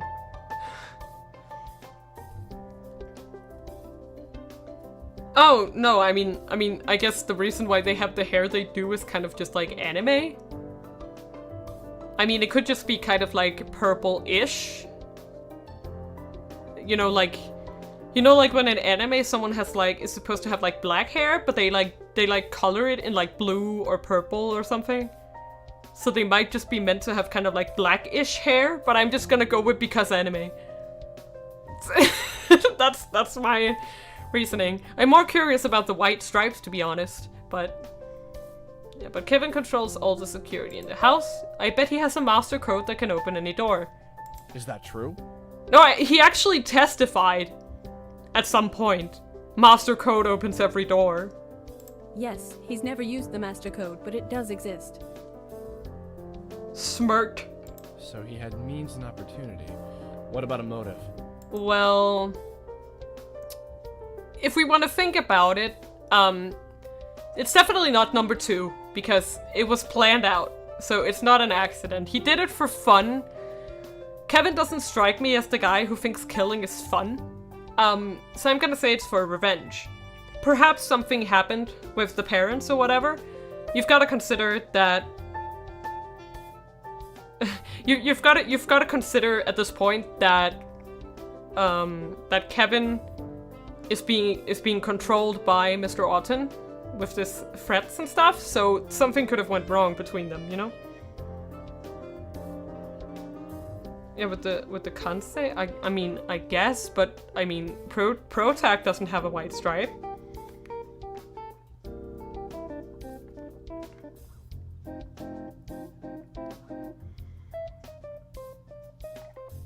But I think the motive was revenge. He did it for revenge. Revenge? For what? I hold up the papers I found in the secure. Oh, wait a minute. I see now. No. Auden must have owned the company that lent the money to Kevin's parents. That's why he killed him. So, like, Auden basically lent out the money to Kevin's parents and then used their debt as leverage to get Kevin to work for him. This was all planned out. That makes so much sense. Oh my god. And by the way, I'm pretty sure this is the first time I'm seeing this ending, because I don't remember this. Like, I'm actually genuinely discovering shit right now. Destroying his family's business, of course. I knew it. Oh, I found these in the security room. I hand the papers to Detective Gursky and he riffles through them, scanning each page briefly with his eyes. I can't read today. What am I looking at? Proof of ownership. Mr. Auden owned quite a few loan agencies under assumed names. He gave out student loans to families like Kevin's, then changed the interest rate without warning, putting them into more debt than they could handle. The death that he supposedly rescued Kevin's family from was one that he created himself. That's so cruel. So Kevin would bear a grudge against Mr. Otten for cheating his family and using him. Oh yeah. That's a good enough motive for me. And he's the only person with the means to do it. Oh yeah. Sophia found this in the incinerator. We think he carried the poison in this bottle and then he tried to destroy the evidence. Meaning that we'll probably find his fingerprints all over it. Oh no. He's watching from the security. Oh god. What is that? The house is coming out of lockdown. Kevin must be unlocking all the doors. Shit. I groan. Of course, he can see us. I'm holding his stupid murder weapon in my hand. He probably knows we've got him figured out. Kevin isn't going to leave through the front. We never let him past us. The museum! There's the door in the museum. Sophia, what other exits are there? There's an emergency door in the museum. Go! Detective Gursky and Aki exchange horrified glances. May! Shit! Hasn't she moved? Is there any way to lock all the doors again? There's a panic box upstairs that... Don't explain it, just go! Sophia turns and dashes up the stairs while the rest of us race towards the museum. Detective Gursky grabs the handle on the door and pulls, but the lock by the door beeps suddenly. Stubbornly, he pounces on it with his fist. Kevin, we know you're in there! No response. Kevin! Aki glances at Naoki and nods. He nods in return before punching in a string of numbers into the box beside the door. The box rewards us with a friendly beep and a click, because he still remembers the code. Detective Gursky kicks the door open and we rush in. Don't move! God damn it! Not baby girl, no! Kevin stands across the room from us, one hand firmly on Lee May's shoulder, and the other holding a knife to her throat. Kevin, it's okay. Detective Gursky holds his hands up for Kevin to see. We're just going to talk. Oh, shit. What if I don't want to talk? Oh, God. Kevin shakes his head vehemently. I'm not stupid. No, you're very intelligent. You should know that Sophia's locking the doors and there's nowhere to go. So why don't you just put that knife down and let us talk? Kevin's gaze darts back and forth between us and the exit. You're lying. Aki steps forward slowly, hands held into the air. Oh yeah, and she can use her Kansei here. That's right. Kevin, please. Just let her go. Kevin's expression softens for a brief moment, but he doesn't release Lee May. God damn it. You think I'm gonna give up my only bargaining chip? He presses the tip of the knife to meet Lee May's neck. A small bead of blood appears where the knife has punctured her skin. It runs down the side of her neck slowly, leaving a single crimson trail on her pale skin. No! Don't kill her! Please! Lee May's body shudders and her eyes grow dull. Oh god. Oh no. Oh god. She is... Okay! I can see why she might have gotten arrested. Never mind, actually. In a single fluid motion, she snatches the knife from Kevin's hand and spins around, pushing him to the ground. That's quite an intense panic response. Without hesitation, she raises the knife above her head and sinks the blade into his back. What?! She just killed him!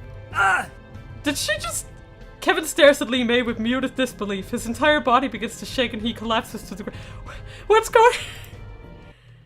Blood pours from his cut, seeping into his clothes and creeping across the floor, and I find myself unable to do... He's dead! He's dead! He's dying! My body is frozen in shock. The world around me is fuzzy, distant. I see Detective Gursky kneeling beside Kevin. He's shouting something at Naoki, but I can't understand what he's saying. Aki rushes forward and wraps her arms around Lee May. This is the first time I've seen Aki look so frightened. What the hell? This is new! I do not remember this. Lee May stares at Kevin's motionless body as if she's never seen him before. The knife in her hand slips from her fingers and falls to the floor with a dull clatter. I'm kind of starting to see why what she was probably arrested for. This can't be happening. There's no way this is happening. I can hear my own heart pounding against my ribcage as blood rushes through my head. The world is starting to grow even fuzzier. I feel ill. I clutch at my stomach and stumble a few paces back. Kevin is dying and my Kansei is soaking up every moment of it. I struggle to remain standing, but it's useless. So that means if he's like right next to someone who's dying, this happens. As I fall forward, the world around me turns black. That's scary.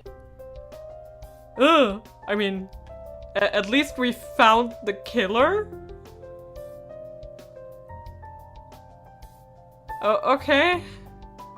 Yeah, yay. Woohoo! I mean, it might be, like, I'm thinking that it's gotta be some sort of PTSD. I mean, if you think about it, that's... Whatever... Oh shit, but whatever Yeah, I mean, whatever happened to whatever went on with Lee May. Well, I mean, it's got honestly, at this rate, I feel like I could probably finish this game today.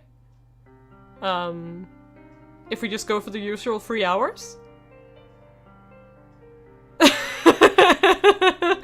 Yeah.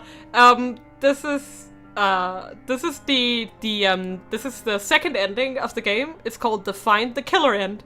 And the description in the guide for when you get to the ending is let the rest of the story play out. Not exactly the happiest ending, but at least you found the killer, right? So Kevin is the murderer in this case, which is we found 2 killers, yeah. So yeah, Kevin is the murderer. Like we're pretty sure about that now. So but I feel like we've been going 3 hours these past few times, and it didn't take that long to get through, so I think I'm just gonna, like, keep going. Yeah.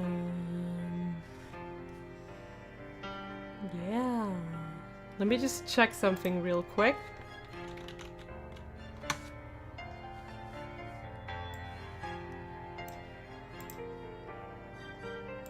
I just want to see, did I, like...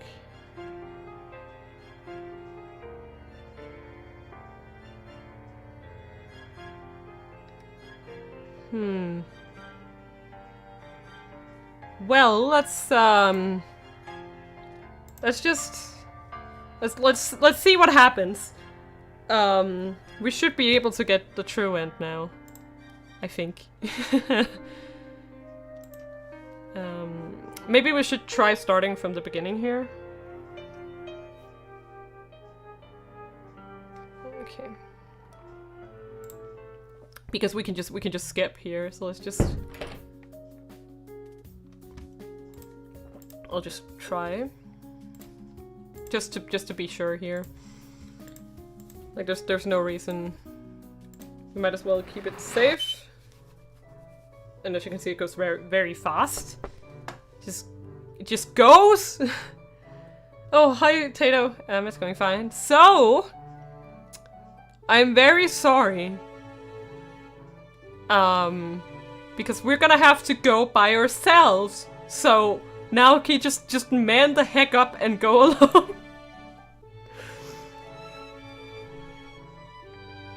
Oh yeah, But what if something happens? it's in the first stream. Yeah. But what if something happens? Like what? You're in the super house of technology. If something goes wrong, a robot will probably pop out and save you. Fair. Really? This should be the path to the true ending. Is probably not. Oh. Oh. He actually looks disappointed. Come on, let's just get moving. The 3 of us file into the hallway. It's lined with doors. At the end of the hallway, a glass door leads to a descending staircase. Alright, this is where we split up. Let's start at the end and work our way back. There's the staircase and the 2 doors at the end. Do either of you have a preference? No. I'd rather not go down there, if it's okay. Yeah. Naoki points at the staircase, no surprise there. It's quiet and out of the way, and I have a sneaking suspicion that Naoki's afraid of being underground.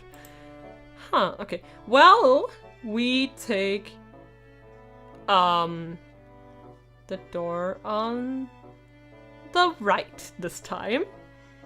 So I'll take the door on the right. Then I'll take the one on the left. Naoki walks up to the door and places a hand on it. It beeps once and swings open for him. I turn to Lee May. Are you okay with the staircase? Yes. She turns and walks down the stairs without any hesitation.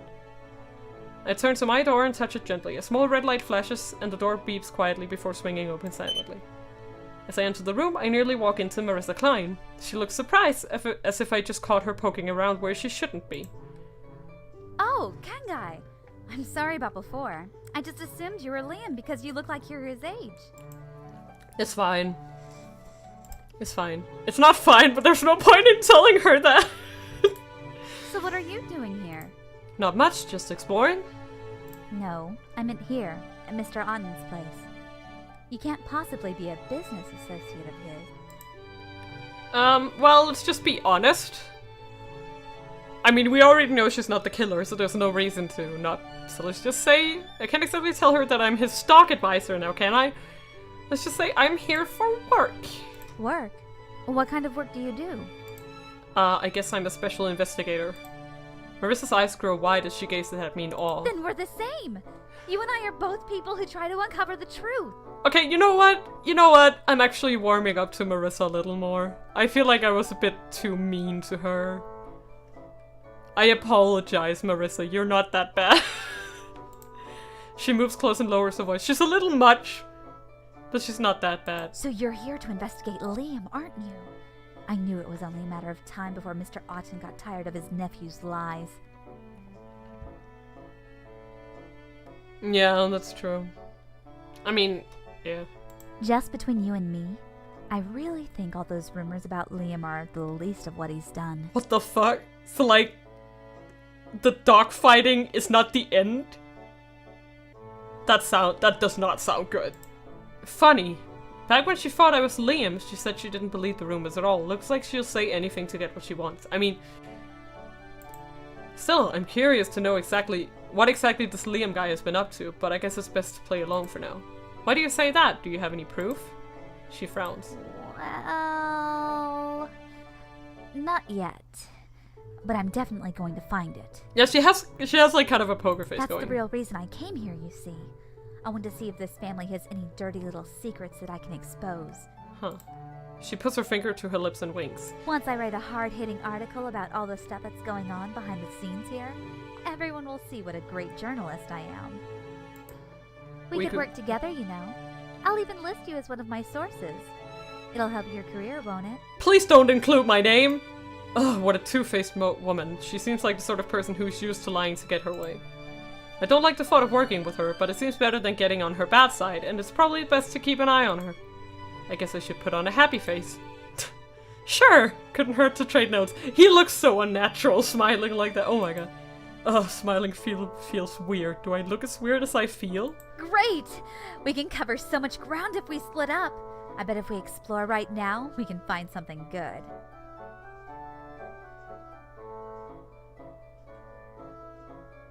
Okay. Marissa doesn't seem to notice that my smile is faker than a spray-on suntan. She heads to the door and touches it. It beats the slice open. So I guess now we're kind of like cooperating with her. As soon as we enter the hallway, we come face to face with Li Mei. Maybe if she finds out something, she'll tell us. Whoops! Sorry, darling. Didn't see you there. Li Mei tilts her head to the side and gazes at me curiously. Why don't you go that way and I'll talk to this girl? I point down the hallway and Marissa nods. Good idea. She flits off cheerfully. I didn't realize it was possible to be this annoyed by someone. Li Mei and I stand in silence for a few moments. Finally, she breaks the silence. She's strange. Oh, you don't say? She is. Although considering our state, I don't know if either of us really has the right to say that. A hint of a smile plays around Li Mei's lips. It's probably the most emotion I've seen out of her so far. Well, did you find anything downstairs? She shakes her head. The door won't open. No guests allowed. Sad. I guess I shouldn't be too surprised by that. Well, let's go see if Naoki had any better luck. As we approach the second door, it swings open and Naoki exits. Oh, hey. Find anything? Nothing in particular, unless you count an annoyingly nosy reporter. What about you? Well, no reporter on this side. Okay. That room is full of Chinese artifacts. It's like a museum in there. His whole house feels like a museum. He's got Chinese relics everywhere. I wonder why he's so interested in China. Well, should we keep exploring the house? Yeah, let's get... Oh, shit. Okay. Well, let's just... Okay, so... We're supposed... This time, we're supposed to follow the SD route. So the only thing that's different is that we chose to go alone. And now we are gonna cooperate with Marissa, so maybe something different will happen. So we're just gonna send him down. I'm so sorry, Naoki. I love you. Don't worry. I'm sure it'll be okay. We're gonna be nice to him otherwise, but...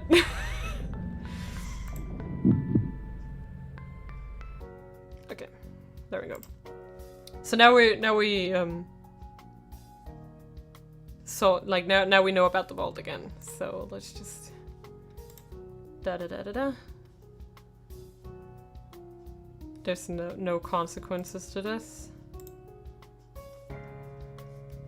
Alright, let's keep going.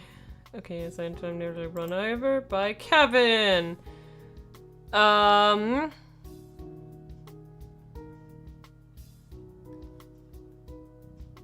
Let's just lie. So we know you're the killer. Let's just go. Let's just go. So we're just gonna try the door. We're just gonna like go through this real quick. Because this is all like nothing new.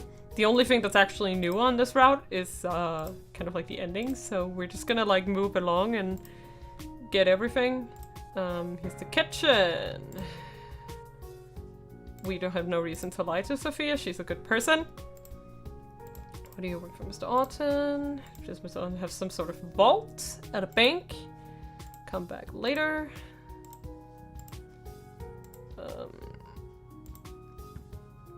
Let's just talk to her. Of course it bothers.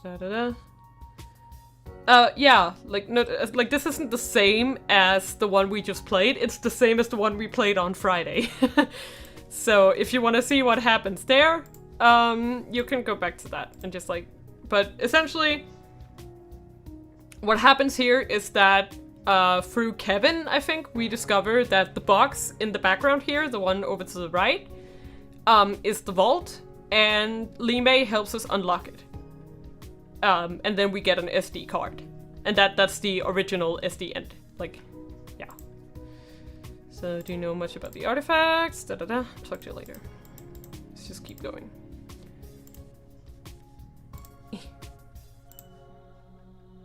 And we talk to Marissa again. I enter the living room again. Not much has changed since my last visit, including the occupant. Oh, Kangai!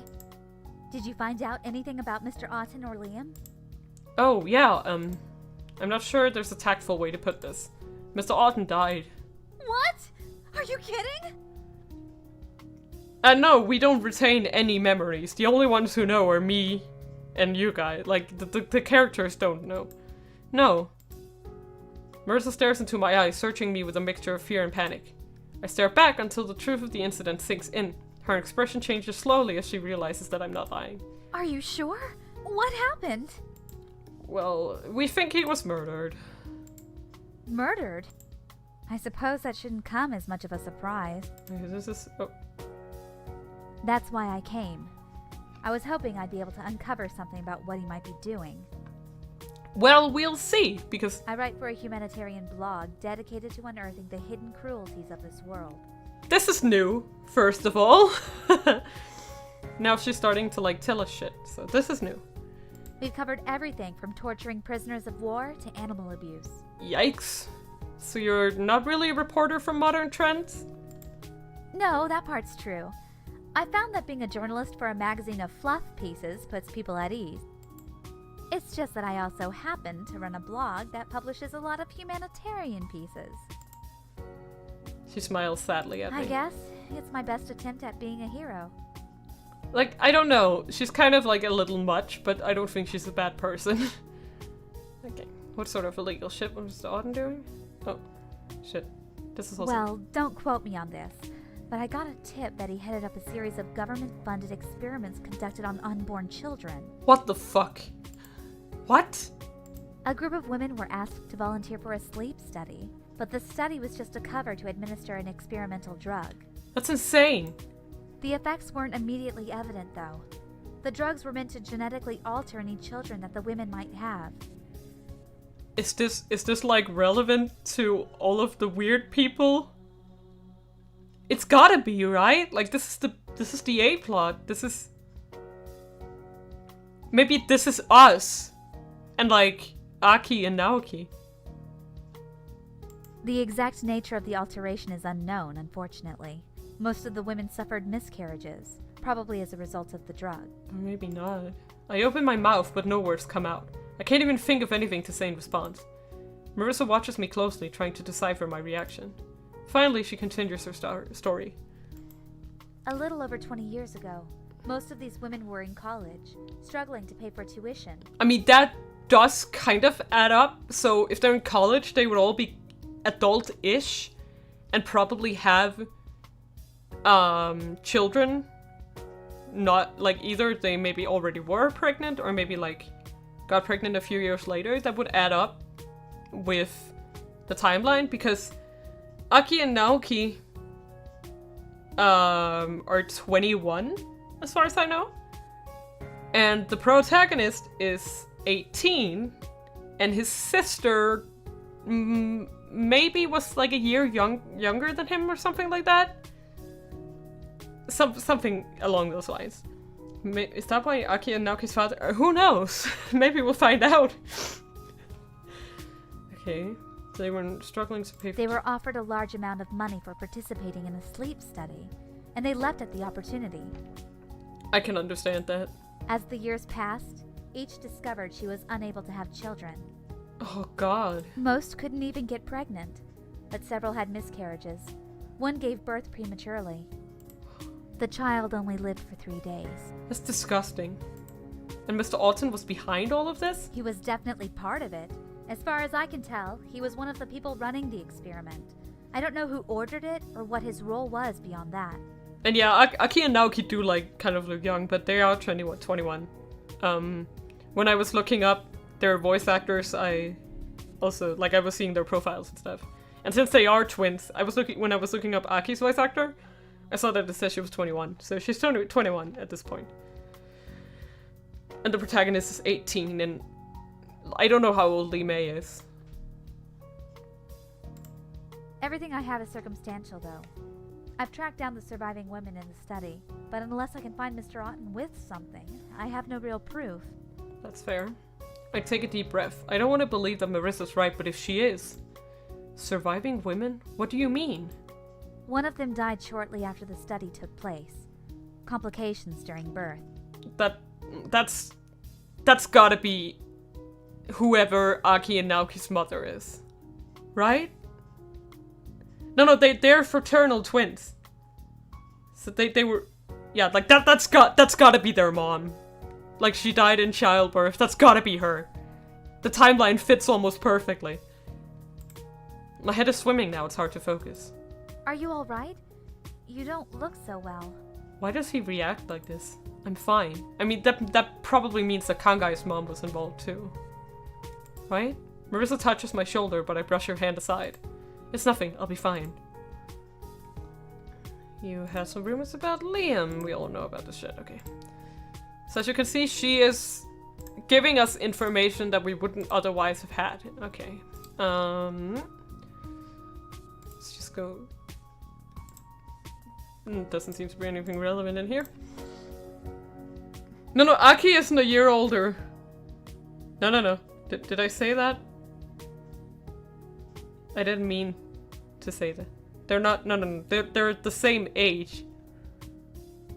I'm sorry. I must have misspoken.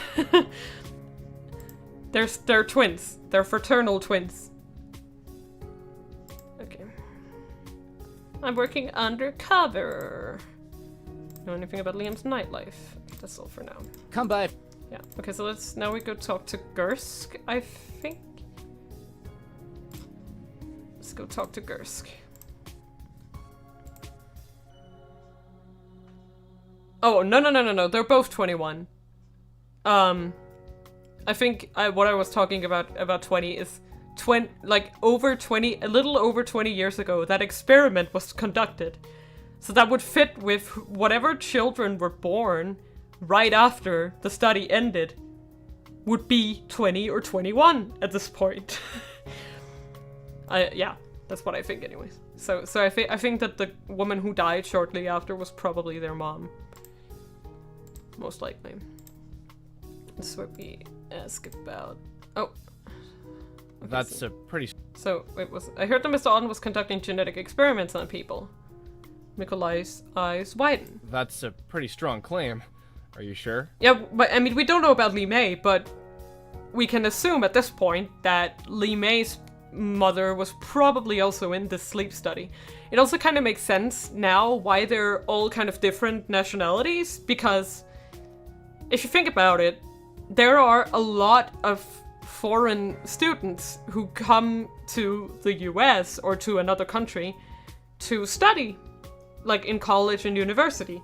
So it's not too far off that like someone from Japan and someone from China and, you know, stuff like that came to that college and just so happened to participate in the study.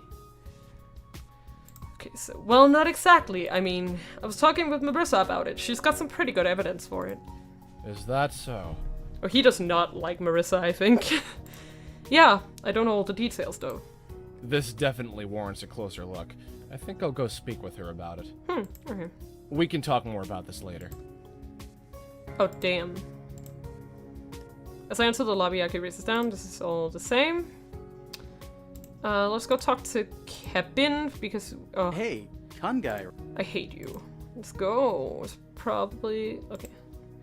This is where he, like, freaks out. Isn't it? Murdered? Yeah. No, it's definitely no. She said I had more time. Why? I mean, I guess, but I doubt it. Okay. Oh, Gerska's back. Yay, we want to ask him about this, and then go. I heard him mention something about keeping a vault safe before he died. Let's just be honest here. That's strange. I didn't hear anything. Maybe I just made it up. No, you're probably onto something. Although, looking at his lifestyle, I'm actually inclined to think that any vault he cares about would be in this house. Yes, and then now he gives us this, and then we go talk to Kevin, because, you know, if anyone would know about something in the house, it's probably the IT guy who's looking at the whole thing. And we can ask him about the vault, and the family debt, and all that bullshit. Yeah, nice to know. See ya! Come by if you want to ask me anything else. Yeah, right, you fucking murderer. Frosty. God damn it. So now is where we go examine this place and examine this. And this is where Lee May helps us. And we can just move straight back. I know that's stupid, but we can just head straight back. There's no reason for us to, Oh, I guess maybe we should talk, just to make sure, maybe we should find Marissa and talk to her, actually.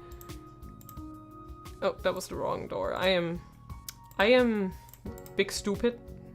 Huh, Marissa's gone. I wonder where she went. Okay. Let's go here.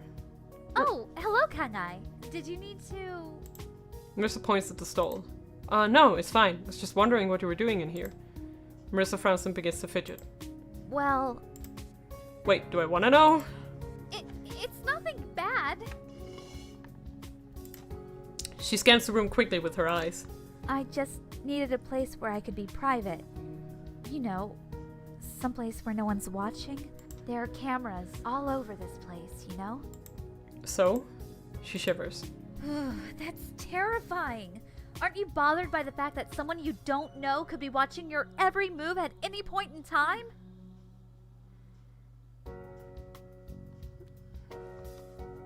We give up so much of our private lives into the hands of strangers, and we don't even think twice. Doesn't it bother you? I guess so. It's probably something that should bother me more, all things considered.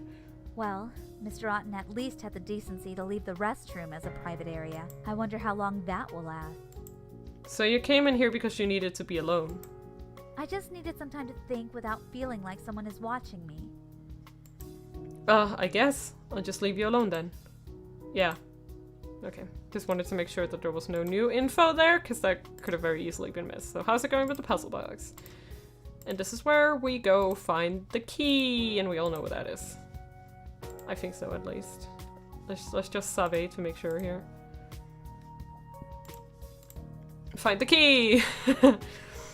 It's nice that they kind of like name the save files according to where you are. Wait a minute, let's just talk to her. Just to make sure that it doesn't like stop our progress. But? Okay. So, let's just make sure here.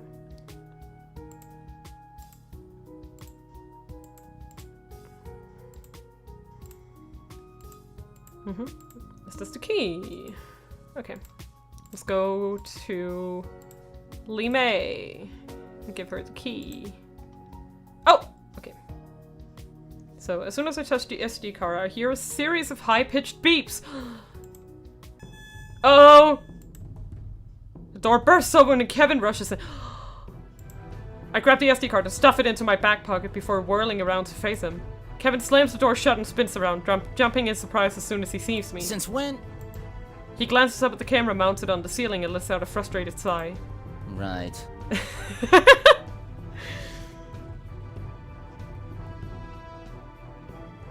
No, I mean, I think what Marissa was implying by saying that is like, even being such a horrible person, he at least respects people's privacy, I guess. Like, I don't think she was trying to defend him. Right. Lee May touches my arm gently and whispers. He's panicking. Kevin, what's going on? What's all the beeping for? I take a step towards him, but he reaches into his back pocket and pulls out a knife. Shit! Stay there!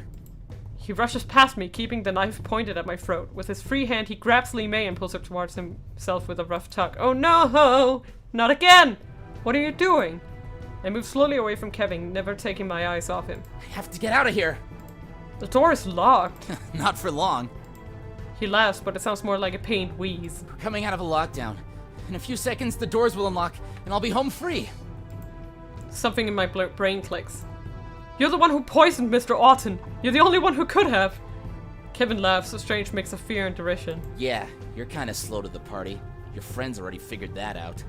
Damn. He waves the knife at me again, but I don't move. Con! Kevin is the murderer! Thank you! That's a little late! Despite my current predicament, I find myself rolling my eyes. This information would have been a lot more useful about 10 seconds ago. Hang in there, we're coming to get you. Kevin, dude, why? Why is he saying dude at this? Why? Why? Are you kidding? He moves towards the exit as quickly as he can, but Lee May isn't cooperating. Her body hangs limp and he's forced to drag her towards the door. He took advantage of my family. He ruined their lives, and it's my fault. I had to. No, you didn't. You're so short-sighted. Did you even think any of this through at all? We're interrupted by a pounding on the door. Kevin! Kevin, we know you're in there!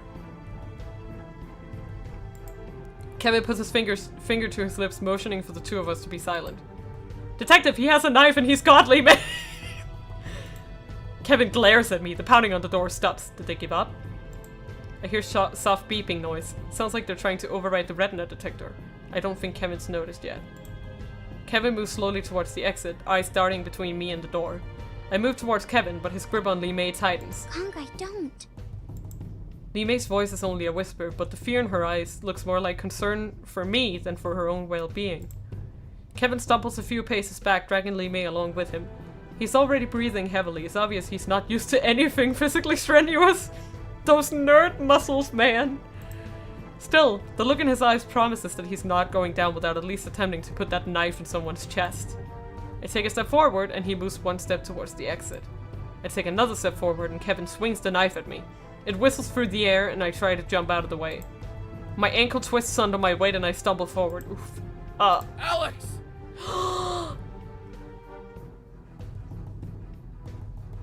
Name drop! That's his name is Alex. The door bursts open, but Detective Gursky and Aki freeze as soon as they see the situation. I'm fine! I hold my hand up, motioning for Gursky and Aki to stay at a distance. I switch my gaze back and forth between Kevin's eyes and the knife in his hands. There's got to be an opening. Detective Gursky and Aki still stand on the doorway, not daring to move. Kevin keeps his knife trained on me. Out of the corner of my eye, I see Aki blink. Suddenly, Kevin's body shivers. He looks around wildly as if he's in a daze, and the hand holding the knife goes limp. Ugh! Got him! Without hesitation, I race forward and swing my arm. Just hit him! My fist meets his face and he stumbles back. I don't know. I mean, I think Alex is actually a really nice name. I like it.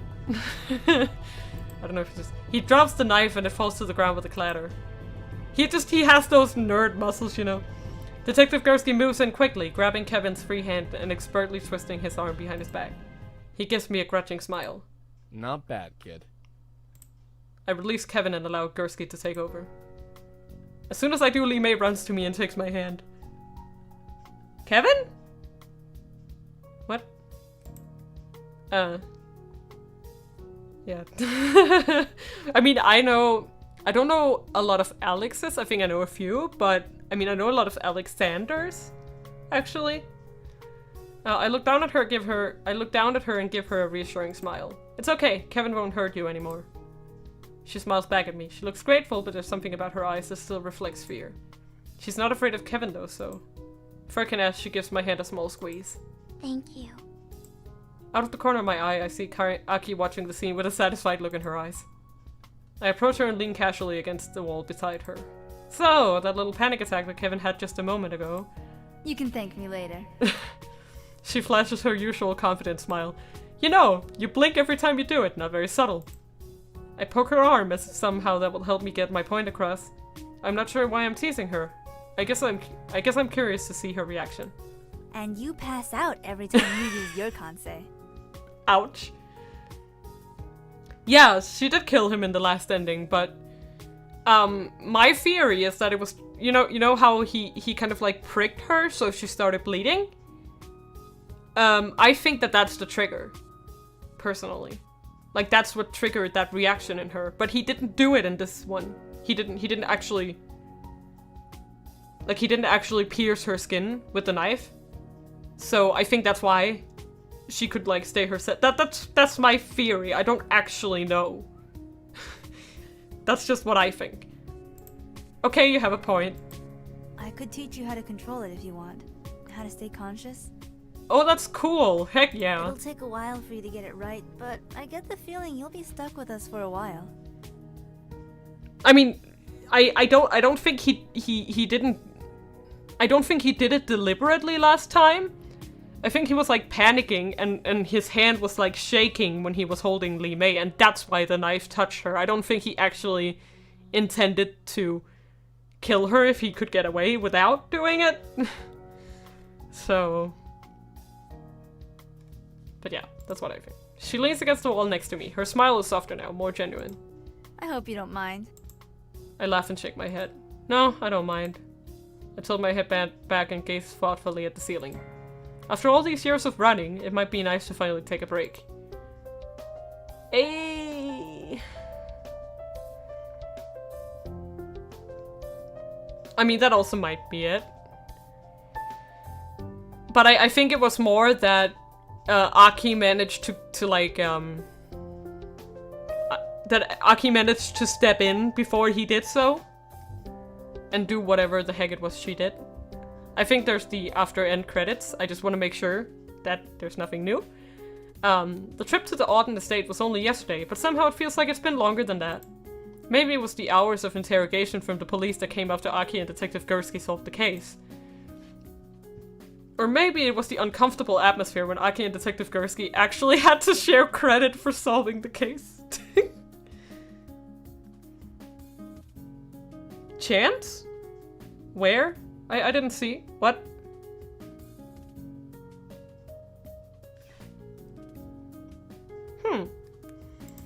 Maybe it's just a strange feeling of nostalgia. Everything felt so familiar. Piecing together people's lives, the adrenaline rush. It's the first time I've felt real in 3 years. Hopefully today isn't as eventful as yesterday. Aki stretches and throws herself on the couch. I feel like celebrating our mission accomplished by doing absolutely nothing. I relate to Aki a lot here. Mission accomplished, but your client is dead. Good point.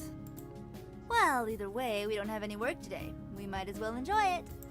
The words have barely escaped Aki's lips when there's a firm knock on the door. Aki looks at Li Mei.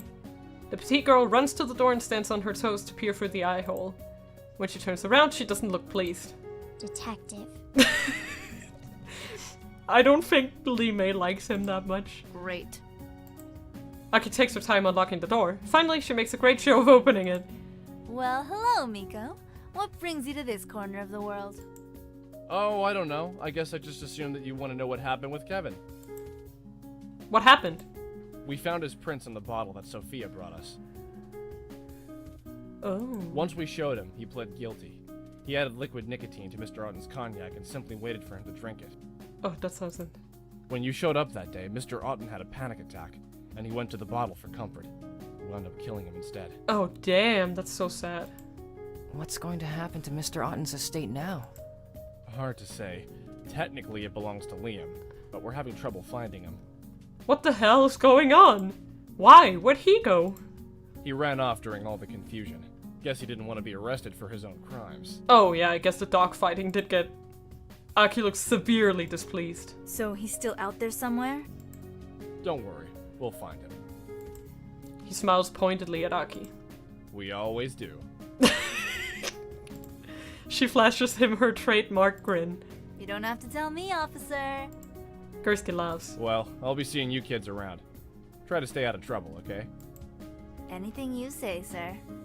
I feel like they'd have a really fun dynamic too. Gursky and Aki on adventures. From the smile on Aki's face, I get the feeling that's not a pledge we're going to be able to keep. Then again, looking at Gursky's expression, I'm fairly certain he doesn't expect us to keep it either. Staying here might not be so bad after all. For the first time in a long time, I'm looking forward to what tomorrow will bring. Well done, you solved the case! You've also unlocked some bonus content as a reward for your hard work. Check the main menu to see what you've unlocked. Ooh, there's some concept sketches and stuff. I guess it's the extras. The epilogue! That sounds new and interesting. Hey, you here or what? I got the stuff you wanted. Let's see.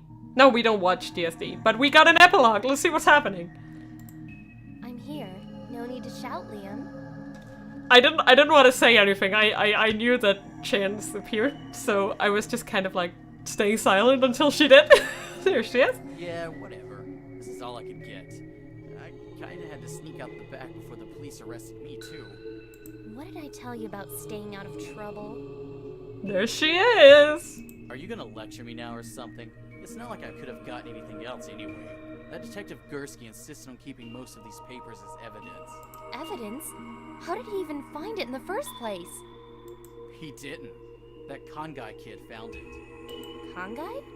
Some new guy hanging out with the twins and that China doll. That's really rude. You apologize to Lee May. Did he have dirty blonde hair dyed black at the ends? Yeah, you know him? You should have stopped him. Damn. Oh, come on. What did you want me to do? Kill him?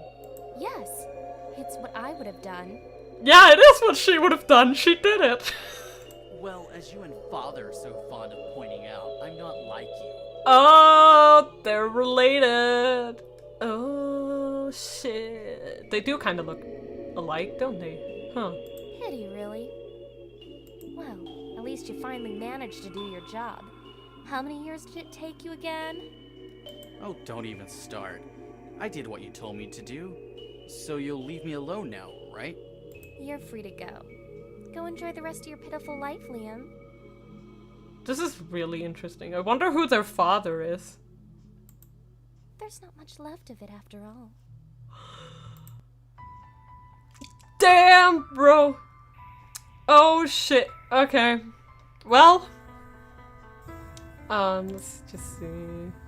Let's just see what happens here. When Sakovishal released Jisei a year ago, my hands trembled with every copy I handed across that bare convention table.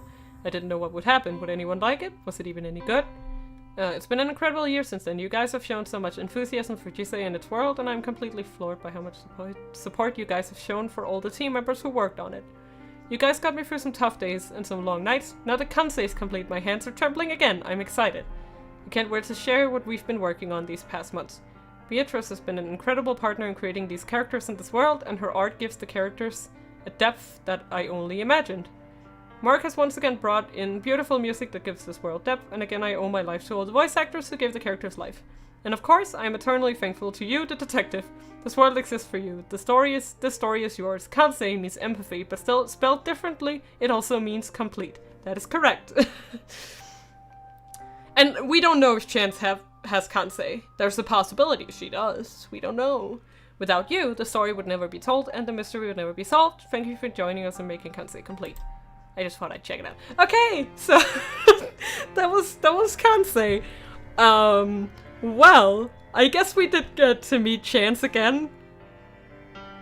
I don't know if I want it to be like this. I would kind of like to unmeet her, but yeah. And we found out the protagonist's name. His name is Alex. However, we're still gonna keep calling him Kangai from now on. I guess that's just how life's gonna work out, huh? So, yeah, I think it was a good idea that I actually decided to finish it today, because it would have been like 30 minutes. So, yeah. There's still another game to go. Yousei, which is the third game. It's not the last game. It's even longer than Kansei. So, yeah. It's gonna be quite an experience. I don't actually know if I'm gonna be able to complete the first playthrough of Yousei in like one stream. That's how long it is. Like I have a feeling that it's longer. I don't remember everything. I just remembered it was a lot more shit happening all the time. So yeah. Next time. Oh yeah, I guess, but I mean Marissa really came through in the true ending.